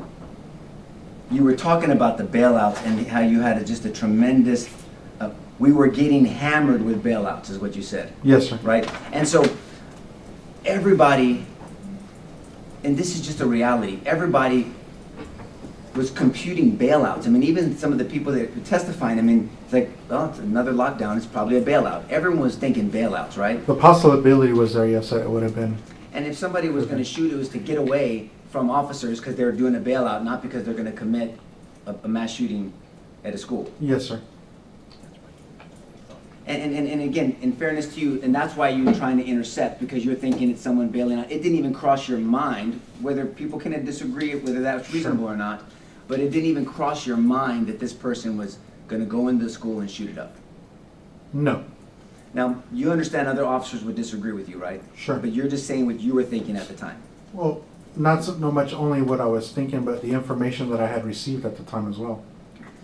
But from an objective standpoint, you had information of a person shooting, running towards a school, and so other officers may have acted differently, right? In fairness. How do you mean? Well, meaning maybe other officers would have followed this training and then run directly to the side of the building where the shooting was, and then make sure they get line of sight on this person before they leave that area. Clear it, make sure that this area is safe. So when you're pursuing somebody, you know you've covered this area, and then it's not slicing the pie, but you're covering an area to make sure you're tracking down this person. Like I said, the reason why I drove around the front of the school was because I wanted to intercept him. My information that I received was he was running to or through the school, so my whole intent was to intercept him at the time. That's what I was doing. And again, in totality of the circumstances, Yes. that's a term of art that law enforcement uses. What does that mean, totality of the circumstances? In hindsight, after everything has been investigated, the You have to totality of look at everything. everything. Everything that, Because if we piecemeal something, if we try to fit a circle in a square, or if we only look at something like this, if the prosecution or if law enforcement gets tunnel vision, but not in combat, tunnel vision in prosecuting, well, that's not fair, right? That's not good. right, And so we want to consider everything, the totality of the circumstances. And in totality of the circumstances, these school doors should have been locked. yes, So could that be something in your mind? Not trying to give you an out, I'm just trying to be fair. That in your mind, well, he's not going to get into school because it's supposed to be locked. So let me try to be creative and try to track this person down, right? Would that not, that wasn't in your mind? sure. No, I mean, again, my intent was to Catch him. catch him. And you made a decision to go the north side versus the south side of the... Yes,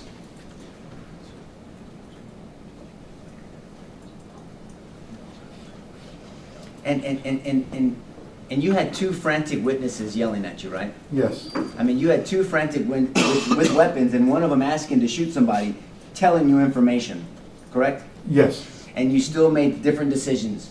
Because you had somebody say, I want to shoot somebody on the west side of the building, but you still drove north. right, yes, sir, Okay, so you took all that in when you made your assessment. yes.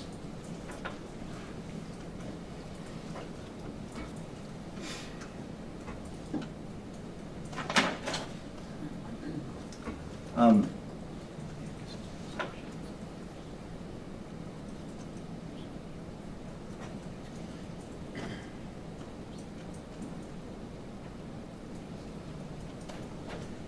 Okay, we're gonna play your body cam again. Can we get back up to that? Not body cam, I'm sorry, dashboard. And I want to direct your attention to something as he's getting it ready. So when you leave Saucedo and Mendoza, they stay at the corner, correct? So we'll stop here 1 second. I believe one of them or both of them follow me, because after looking at the dash cam, I think I see them on the front of the school side. Well, if a Texas Ranger is going to come testify that they stayed there for a period of time and not follow you, then we'll just defer to that? Okay. Okay, so we'll just defer to that for now. And I'm happy to be corrected, but I don't think I'm So you leave, and we're going to see that with the AR-15, so they're going to stay here, but you're going to be driving north, and you're going to come down Geraldine, and I want to direct your attention, when you make a turn to the front, there's already a police officer. So while all this is going on, there's a police officer out of his vehicle just standing there on the corner. Okay. Did you remember that when you saw it the first time? Yes, I saw patrolling. Do you remember who that is? I don't. Would it be Randy Hill maybe? Could be, yes. Probably. Okay, let's look at it, then we'll talk, because I want to make sure that you're Sure. refreshed. So all this is going on. You're yelling at someone over here, right? You're looking, you're scanning, observing.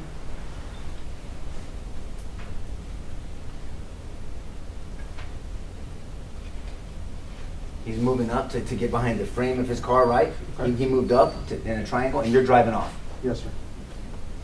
See, this guy's already here. He's Yes. out of his vehicle. Mhm. And we don't know how long he's been there. No. But it's safe to say that he's been there for a little while because he's parked and there's two officers there, it looked like. Can you go back, please? And pause it. I see 4 legs, Yes, sir. okay?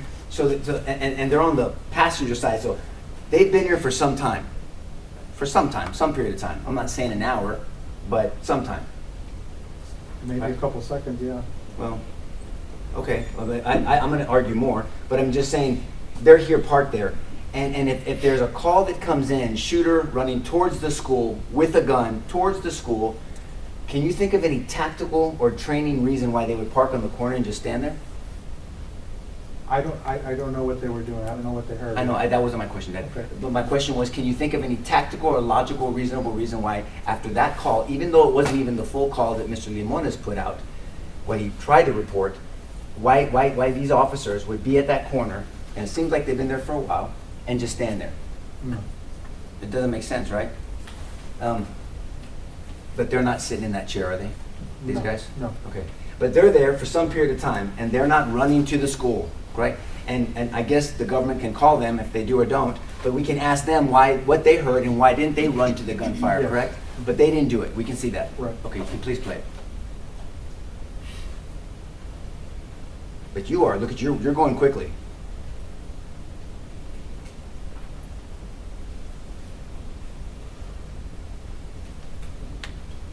Now, do you run out the back or do you come out the front? I couldn't come tell. out the front. I Okay. jump out, and that's when I hear a vehicle coming at a high rate of speed.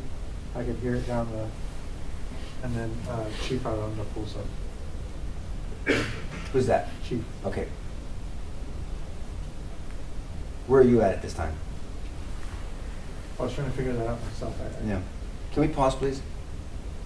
And so you're parked, but then for some period of time, you're assessing again, or you're Yes. staying and you're looking. Maybe you see if you saw him. Right. I don't know, but so you have two officers standing at the corner, and I'm not being disrespectful, but we see that you're parked there and you're staying there for a while, and then Arredondo gets out and he seems like he's adjusting. And play again, please. Is that you? Or no?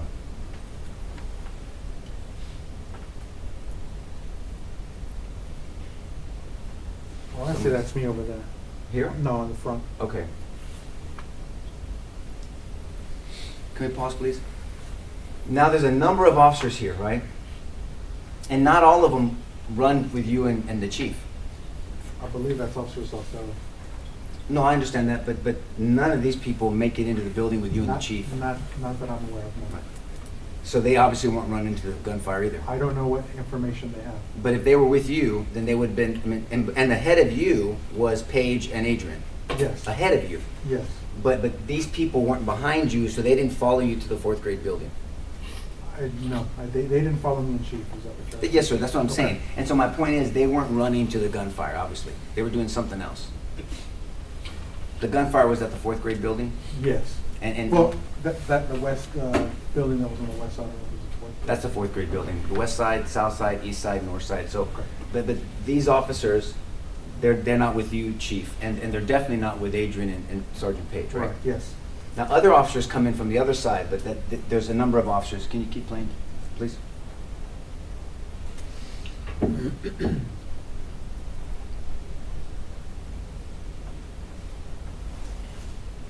Is someone walking around kind of pacing back and forth over there? He's not running into the gunfire, right? This gentleman? Right. Okay. Thank you.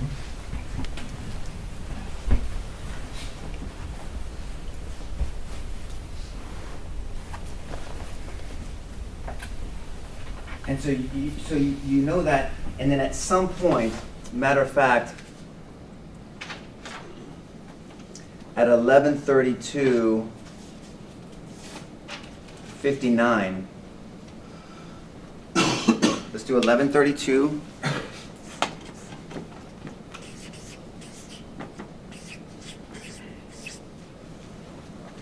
I'm just going to put entrance, okay? Because I'm not going to mention his ass.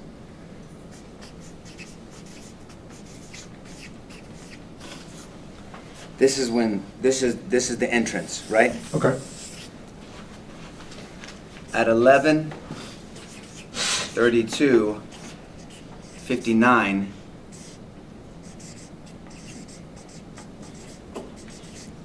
I'm gonna put Adrian brakes, and when you know what that means, right? When you brake Yes. on the radio, he's trying to transmit something. So almost simultaneously as this shooter is entering the building, Adrian has done some assessing like you guys are doing in the corner. Correct. But he's doing what the training says to do, communicated. And he says, and he can't see, right? He doesn't know when this guy enters the building. We saw that from Right, line of yes. sight. He says, gonna be on the west school, on the west side of the school by those vehicles, supposed to be wearing all black, all black. So when you hear someone say supposed to be, that kind of gives you the impression that they don't know, someone is telling them something. Well, supposedly, Jason is going to did this, right? Because that's what he told me he did.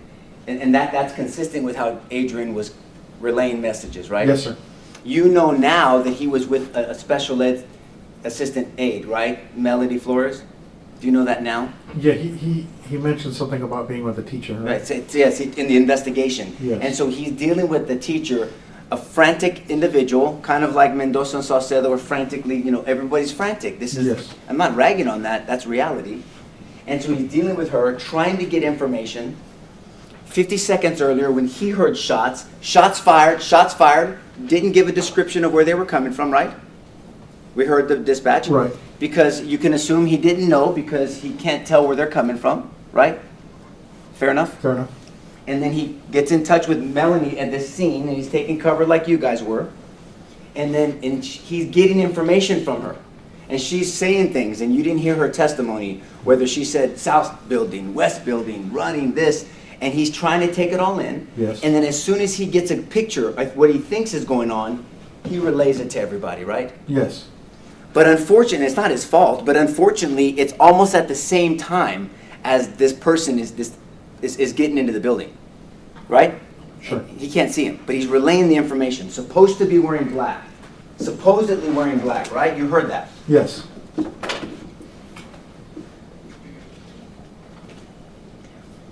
And we don't know, you don't know for sure, what Mendoza and Saucedo were thinking and why they didn't.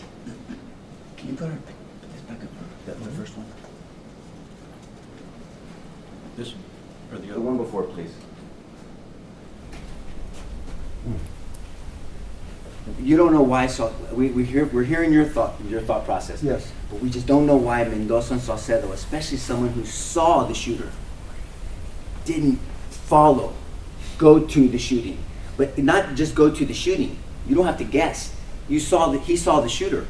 You don't know why he didn't go to the shooter, right? I don't know, no, sir. But that was an option for these two. That was an option for Saucedo and Mendoza. We already talked about your option, but it was an option for them too. Right? Yes. I mean, they could have driven up. They could have driven up all the way up here, set up a perimeter, something, and then breached, come in here and follow this shooter. They wouldn't have known where he's going, but neither would Adrian, right? They hadn't even seen him. Right, he Fair hadn't enough. seen him, is that what you're saying? Okay, but they did. One of them did. Saucedo did, for sure. And they didn't do that. They didn't come to this building, right? They didn't come to this door. No, not that I know. And you don't know exactly why they made those decisions. No.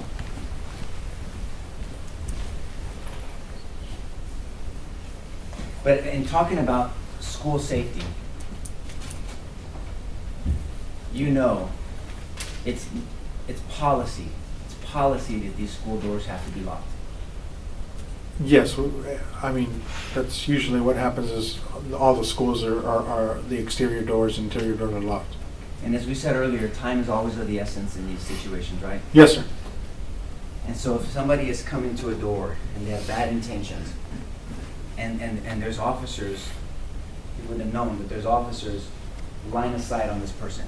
And if that door was locked, it would have been one of these situations which would have given you time to see him, right? Sure.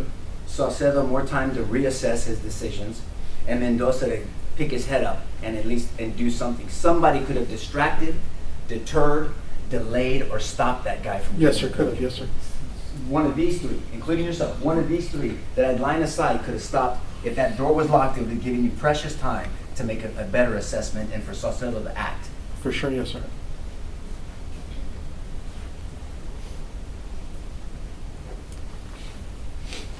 Now, can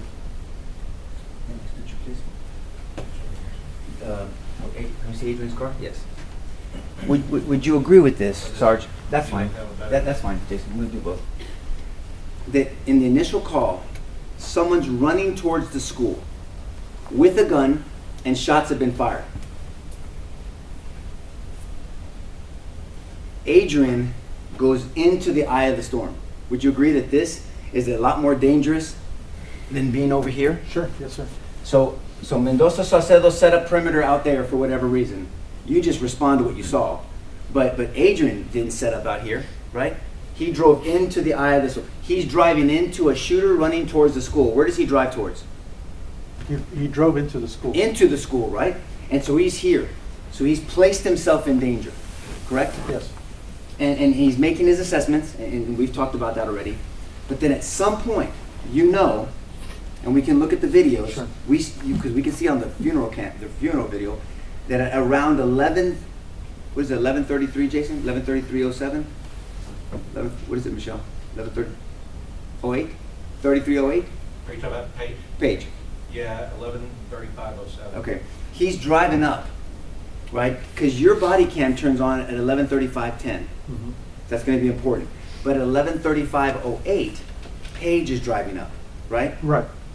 And then at some point, Adrian leaves his cover of his vehicle, and because Page parks, we see in the videos, and we'll show him again, pictures. He makes movement to Page, and there's contact with Page. And we're going to hear from Page, I'm sure, today. So he makes contact with Page, right? Because the government just asked you about those pictures and who's standing there. It's Sergeant Page and it's Adrian. Remember? Yes, I did see the two officers there. Yes. Yeah, that's all I'm saying. I'm just kind of setting the tone. So at some point, Page drives in, literally almost at the same time. Around you put your body cam on. Okay. And you told the reason why, but it would have been very, very helpful if you had your body cam on earlier, right? Yes. Because then we could have heard exactly what the funeral people were saying to you guys, right? Potentially. Potentially. Right?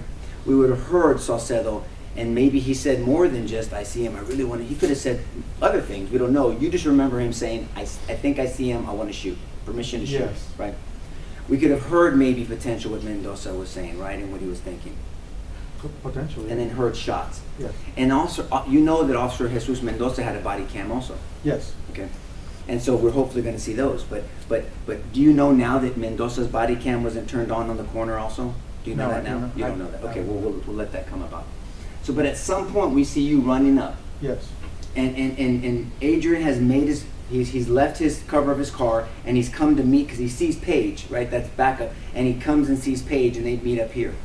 And do you remember, if you remember, as you're running, they're already walking towards the school. Do you remember them moving towards the school when you looked at the video? Yes, I believe they were. They were moving They towards the beat school. me towards the south entrance of the school. Well, yeah, they darted in when they heard those shots. Yes. And you know that by the time those shots, and we heard the audio, but the body cam's on us right here, so it sounds loud to us. But out there, you were a good distance from Paige and from Adrian, Yes, right? I was. And do you know now that in their interviews, they didn't even mention hearing you or seeing you until Yeah, later? that makes sense, right? Yeah. So they were reacting and responding on their own. They heard those shots, and we look at your body cam, and 1 minute your arm's in the way because you're doing what you're doing appropriate stuff, and then it comes up and they're already in that school, right? Right. So Adrian puts himself in danger by driving in the eye of the storm, tactically comes out and meets Sergeant Page, and then when they hear the shots, the same shots that you heard, before you know it, they sprint into the school, right? Yes. And they're ahead of you, and to your Yes. credit, you and the chief follow. Yes. And we see Adrian with his gun out, and he's in the hallway, correct? Yes. And we see Sergeant Page at times over here. Yes. And we saw the smoke. When you walk into this hallway and there's smoke because after a lot of rounds in AR-15, the gunpowder makes smoke, right? Yes. And you would agree that this hallway, and it came up a lot yesterday, but it's important, is a fatal funnel. Yes, it could be. Right? Yes, sir. Because it's a narrowed, exposed situation Correct. that puts the person in high vulnerability. Correct. Right? High vulnerability meaning there's no cover. There's not even concealment, except for those little niches. Every once in a while, there's a little cover. Yes. But him and Paige and you are exposed. They're Yes. in the fatal funnel. And then even after we saw in your body cam, even after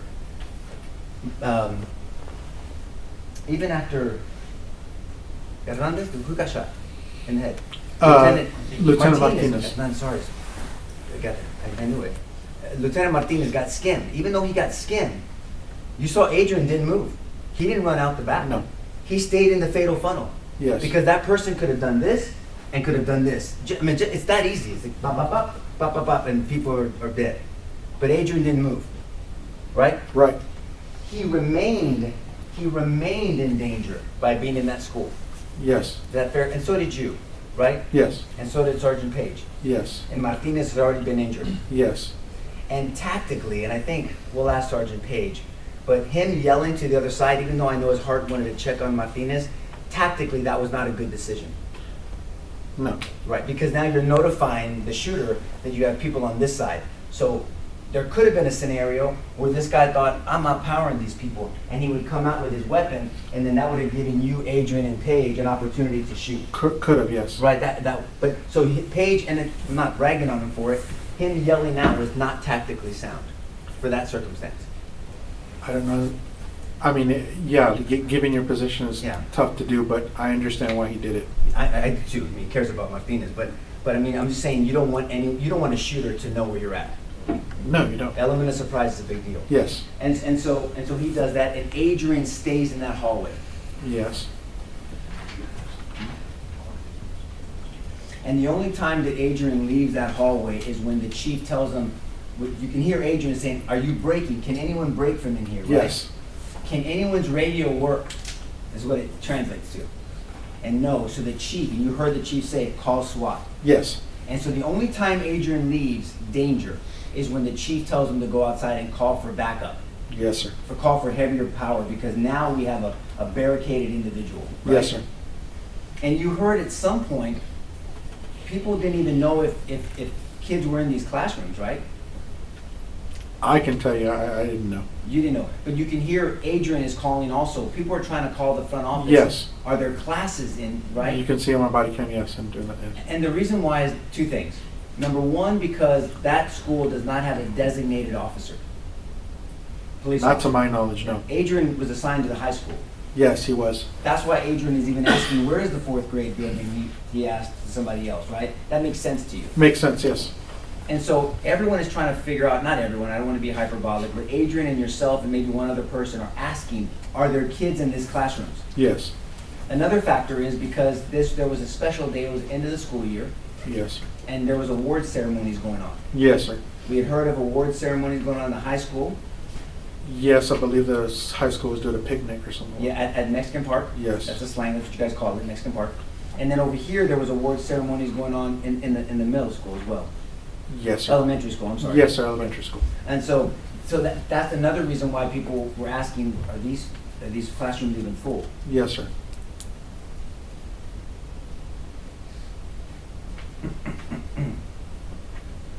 But it made the situation even more dangerous because at some point, Adrian, Sergeant Page, and yourself, Sarge, you see sheetrock. You know that there's bullets going through. Yes, sir. So those hallways, at best, were just concealment. Yes, sir. I mean, and that's why giving your position is not tactically sound. But there wasn't going to be any protection if that shooter wanted to just shoot through the wall. Yes, sir. You, Adrian, and Sergeant Page, and Martinez and Mireles on the other side could have potentially been killed. Canales. Canales, but Mireles eventually came in, but Canales, yes, could Yes, have sir. been killed, right? Yes, sir. But Adrian stayed in the hall. Yes.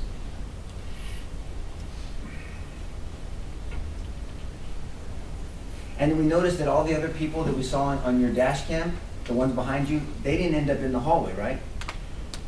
They didn't come in from the south behind you. No, at that moment, no. I mean, and there was a number of officers there that we saw on your dashboard. Yes. Right? And so you knew who was on the other side, Martinez and Canales, but those officers, we don't know where they were. Well, to be fair, I didn't know exactly who was quite a distance on the other side. I didn't know who was there and who was not. I know that Adrian was on my side and Pete was also on my side and Paige. Yes, sir. But all I'm saying is, when we saw the dash cam, those officers, they didn't make it into the building. Not behind me, no. Yes, sir.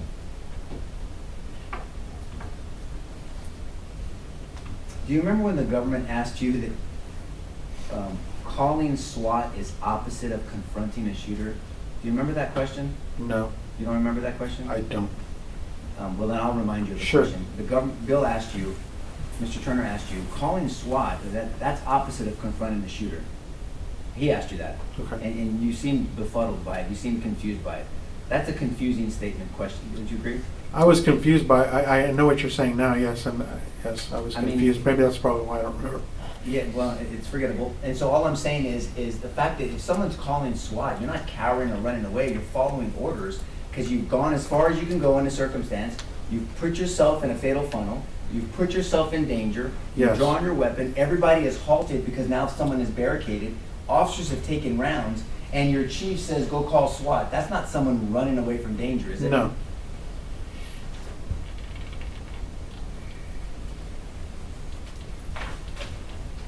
Did you ever see Randy Hill make that call? Because he Which was the one call? assigned to this call initially, right? The one in the corner? Oh, yes, sir. I mean, the one standing outside his car when you drove by? If that was him, That's Randy Hill. okay. One of them is Randy Hill.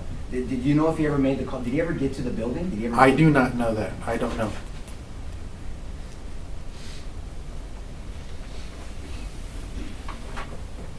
I'm just going through my notes. Now you said something in the video, or someone did, maybe it's not you, so please correct me. You said we had him contained. Yes, And he was contained, right? yes, Because technically, if you initial officers, you 5 at the beginning, correct. didn't go into that hallway, he technically could have not only focused on 112 and shot those other children that made it, he would have been focused on doing that. He could have been distracted by you in the hallway, right? Yes, He was so distracted that he came out to shoot at some of you. yes, So you, yourself, Paige, Adrian, Martinez, Canales, the chief, you guys had distracted him from continuing his carnage, right? To continuing doing what he was doing. I know he shot at us, yes, sir, and stopped, and he stopped shooting, I guess. And is it fair that there's no way for him to know when or if you guys were going to breach? No, he Right? did not know. So that could have been on his mind, right? Could have Sure. been. And so that's a distraction. Now, but if you weren't in the hallway and if he had intent, because the evidence has shown he had a lot of rounds on him, a lot of magazines with bullets in them. He could have walked from that classroom to the next classroom, to the next classroom, to the next classroom, to the next classroom, to the next classroom, and without you being in the hallway, you and Adrian being one of the first ones in the hallway, and Paige, and Canales, and Martinez, he could have gone through that whole school and shot up the whole school. Could have. Could have, yes, sir. Nothing would have stopped him but for 5 officers containing him in that room. Yes, sir. And then eventually 376 showed up, right? Eventually, yes, sir.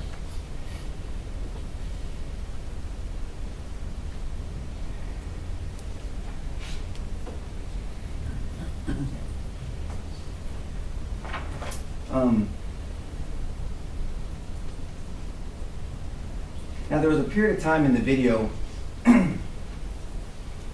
where the government asked you about Adrian holstering his weapon. You remember that? Yes, sir. Where was Adrian when he holstered the weapon? He was on the south. God bless you. Where was he at? He was on the southeast corner of the building. Southeast corner, inside or outside? Outside. Outside. Was there any gunfire going on over there? No.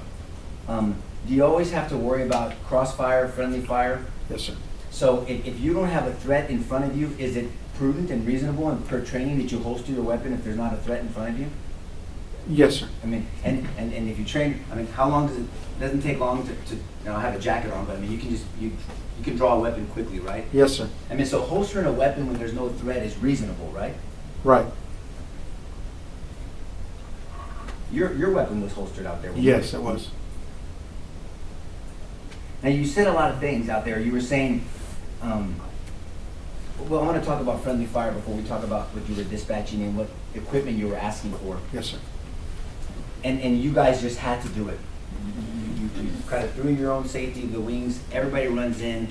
You were in a tactical, not just in a fatal funnel, but if Martinez is on the other side with Canales and Adrian's on this side, Paige, you're here, you and the chief. What is this potential when you have blue on blue? Yes, that was a concern. And what is that called? Crossfire? Crossfire, yes, sir. Or blue on blue? And so, but in that situation, you did what you had to do, right? All of you did what you had to do. But that was a potential concern as well. Yes, it was a potential concern. But back to you being outside. So you and Adrian go outside. Adrian is commanded or asked or told by the chief to go outside. He listens. Reasonable request. You go outside also because you can't break either. Correct. And you're a sergeant. And so you're out there and you're asking for flashbangs. Yes, if sir. we have them. Yes. What are flashbangs? Distraction devices, sir. And now you typically would you use those if there was a room full of children?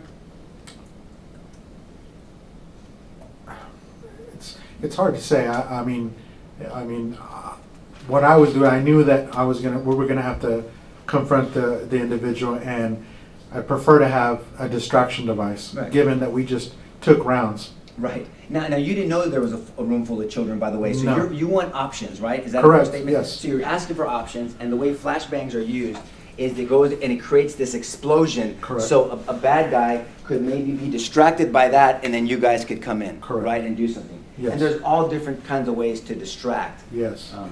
But that would be one of them. One of them, yes, sir.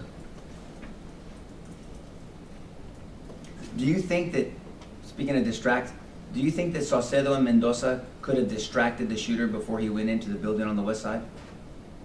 Could have, yes. They could have, right? Yes. Now, you also asked for a Halligan tool. They've heard a lot about a Halligan tool, so I'm going to just jump in. That's a tool to help pry open a door, especially for an outward swinging door, correct? Yes, sir. Much more difficult to deal with that A scenario. lot more difficult, yes. And so you asked for that, correct? Yes. And after you asked for that, this is where we can hear Adrian trying to verify, are there children in the classrooms on the video? Yes. So you're still figuring things out. Mhm. Yes, sir. Judge, I didn't realize the time. Do you want me to pause right here? I can kind of cut it. It's lunchtime. Go on. Keep going. Okay. I don't want them mad at me if they can be mad at you. I'm We gotta finish this one, so, we're not, so let's go. Okay, Judge, well, I'm doing my best. So you guys are trying to figure this out still. Yes. Okay. And then as you're figuring it out, at some point, because I know that they asked you about this, Mhm. Adrian's posting up on the southeast corner, and he's looking, and that was a reasonable thing to do, right? I thought so, yes. I mean, because there's people coming up this way. Yes. Meaning officers, and there's some defects on the window, maybe some rounds that have come out. Correct. And so two things can happen. Someone can be shot from that window. Yes. It's kind of a sniper situation. Correct. Or the person, the individual suspect could be trying to escape.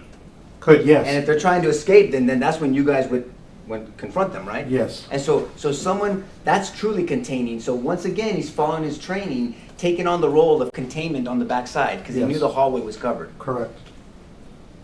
And during that time, the government asked you about kind of this, it sounded like and it looked like Adrian was just figuring it out like you are. And he says, I saw a teacher on the ground, right? Yes. Now, you didn't hear his interview, but he explains that he didn't know at the time it was a teacher. Once he made contact with her, he knew that was a teacher at that time, right? To be honest with you, sir, I don't know what he was saying. I know he was trying to. Okay. I think he was just thinking out loud, trying to explain what was going on and rationalize Right. what was going on. He's just figuring out, he says, I saw a teacher on the ground, I thought she had tackled somebody, I saw her running, right? So Correct. and you didn't hear his interview, but he saw someone running, and the call was someone's running towards the school with a gun. And so he gets the call, because you heard the dispatch, someone running towards the school with the gun. And where did Adrian drive? Into the school. Into the school, towards the Objection school. to asking after it's repetitive now, Your Honor. All right, Same. so you saw that. So Adrian is recollecting that in his mind.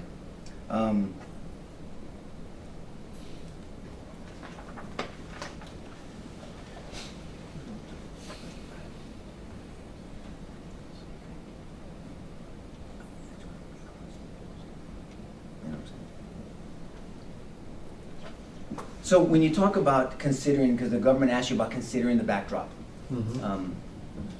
Anytime you have shooting around a school, you're never going to have a perfect backdrop, No. right? I mean, if in a courtroom, there's never going to be a perfect backdrop. I mean, these officers, you're always going to have that situation, Correct, yes. especially at a school. Yes. I mean, that doesn't mean you don't act at all and do something. No. right?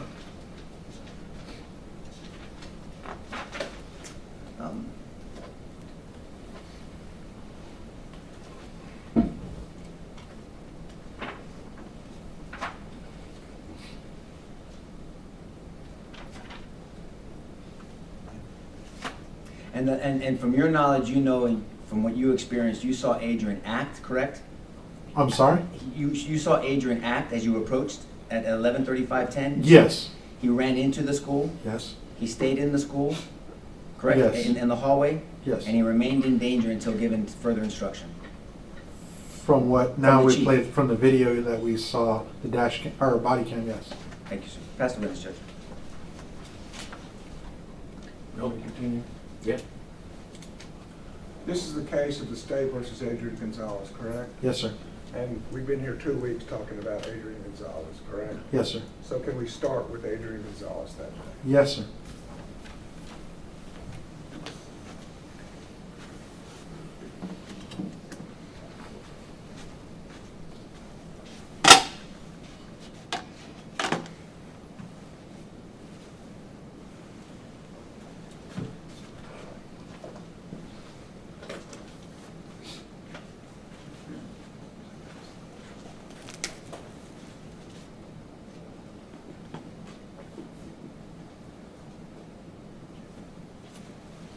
We've had a stipulation of around 11:31:55, give or take a few seconds. Adrian Gonzales is parked on the south lot. Yes, sir.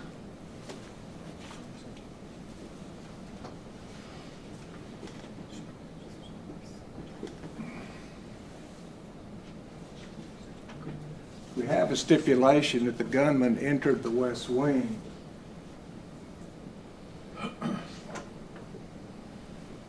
around 1 minute and 3 seconds later.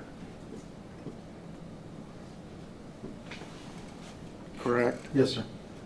During that time,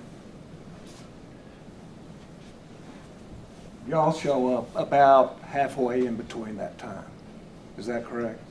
Yes, sir. About 30 seconds in.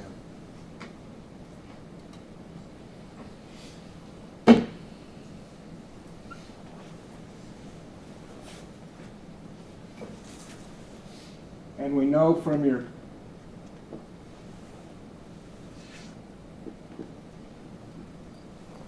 I want to make sure I have that photograph.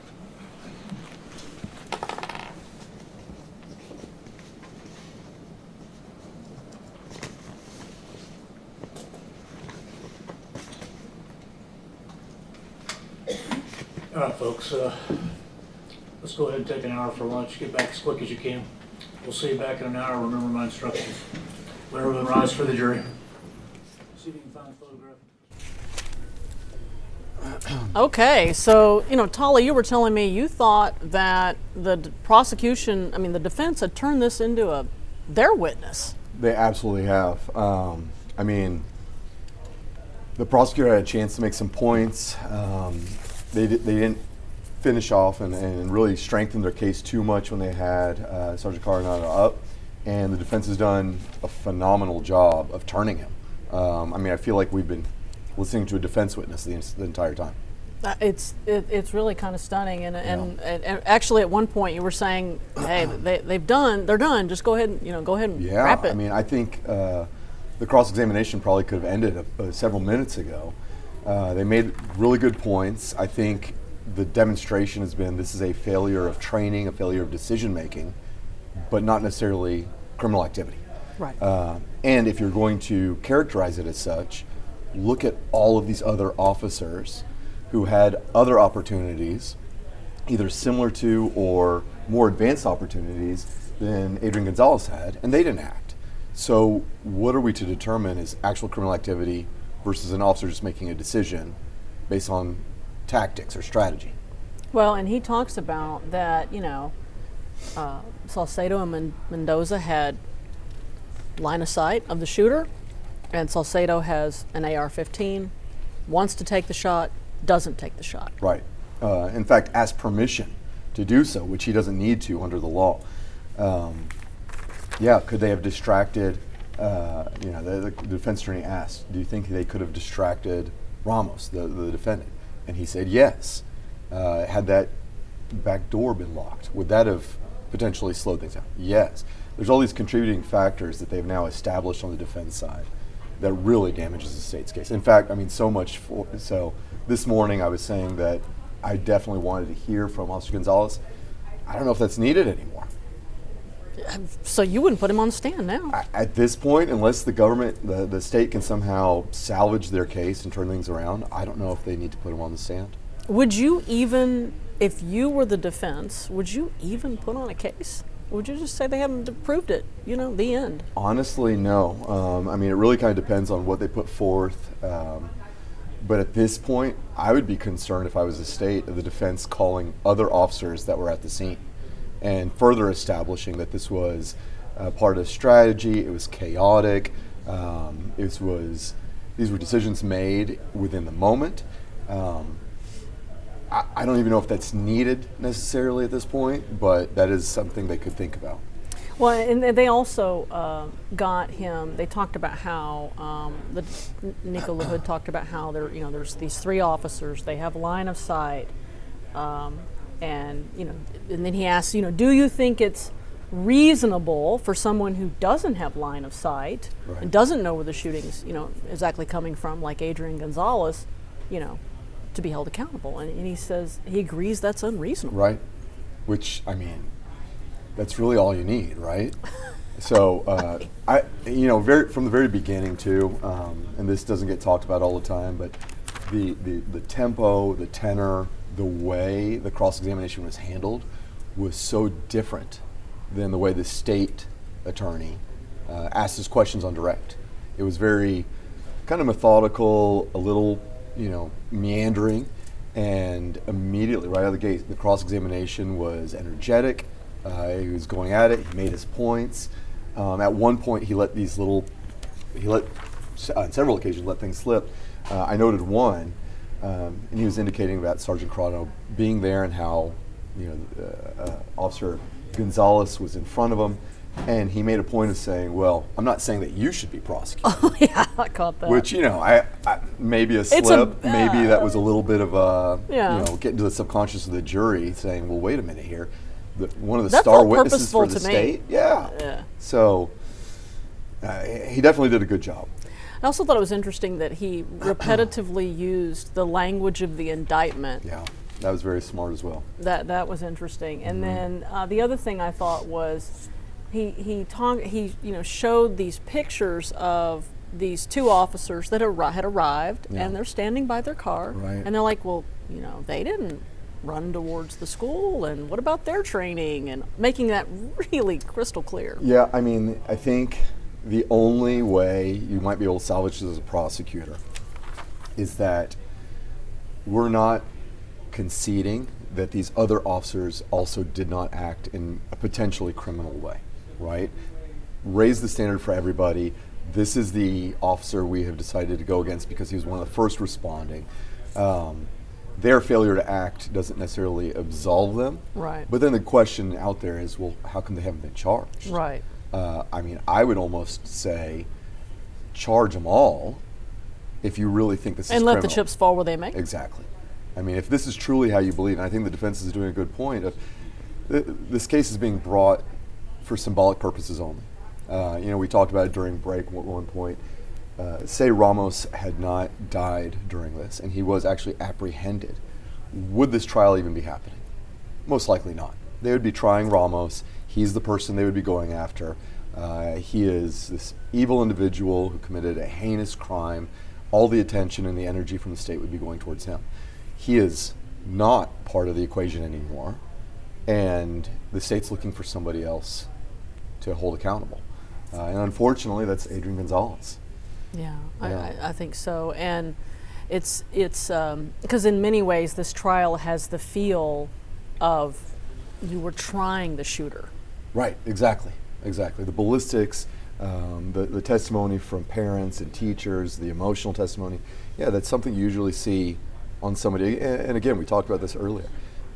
Gonzales isn't being charged with doing something to the children. It's more failure to act. So bringing all of that in does seem kind of strange. And that's something you would do to someone who was the shooter like Ramos. Listen, I understand. I mean, we keep talking about it during breaks about how emotional it is and why aren't they doing something and why aren't they going in. And again, maybe it's a failure on decision making, a failure of training or whatever the case may be. But does that rise to the level of a criminal conviction? Yeah, and that's the thing I've always struggled with. You know, I've covered law enforcement a long time.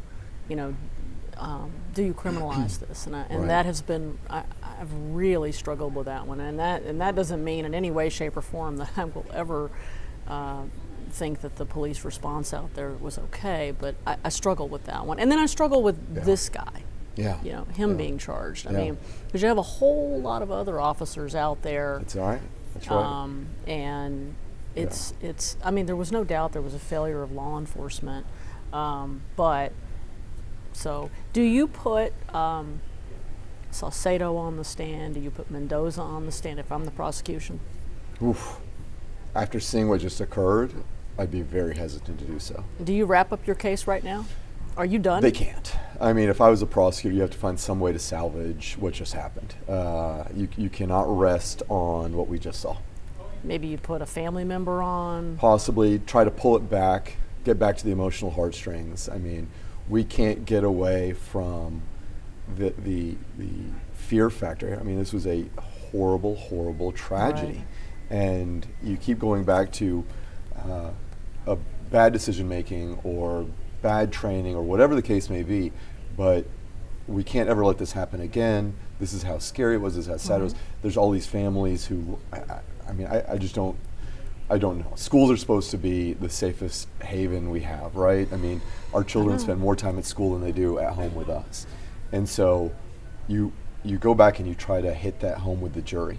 And regardless of the evidence, maybe a jury thinks, you know what, we've got to hold somebody accountable. We have to send a message to the country, to law enforcement all over, that you run towards the bullets, you run towards the danger, you don't hesitate. No, it's a hard one.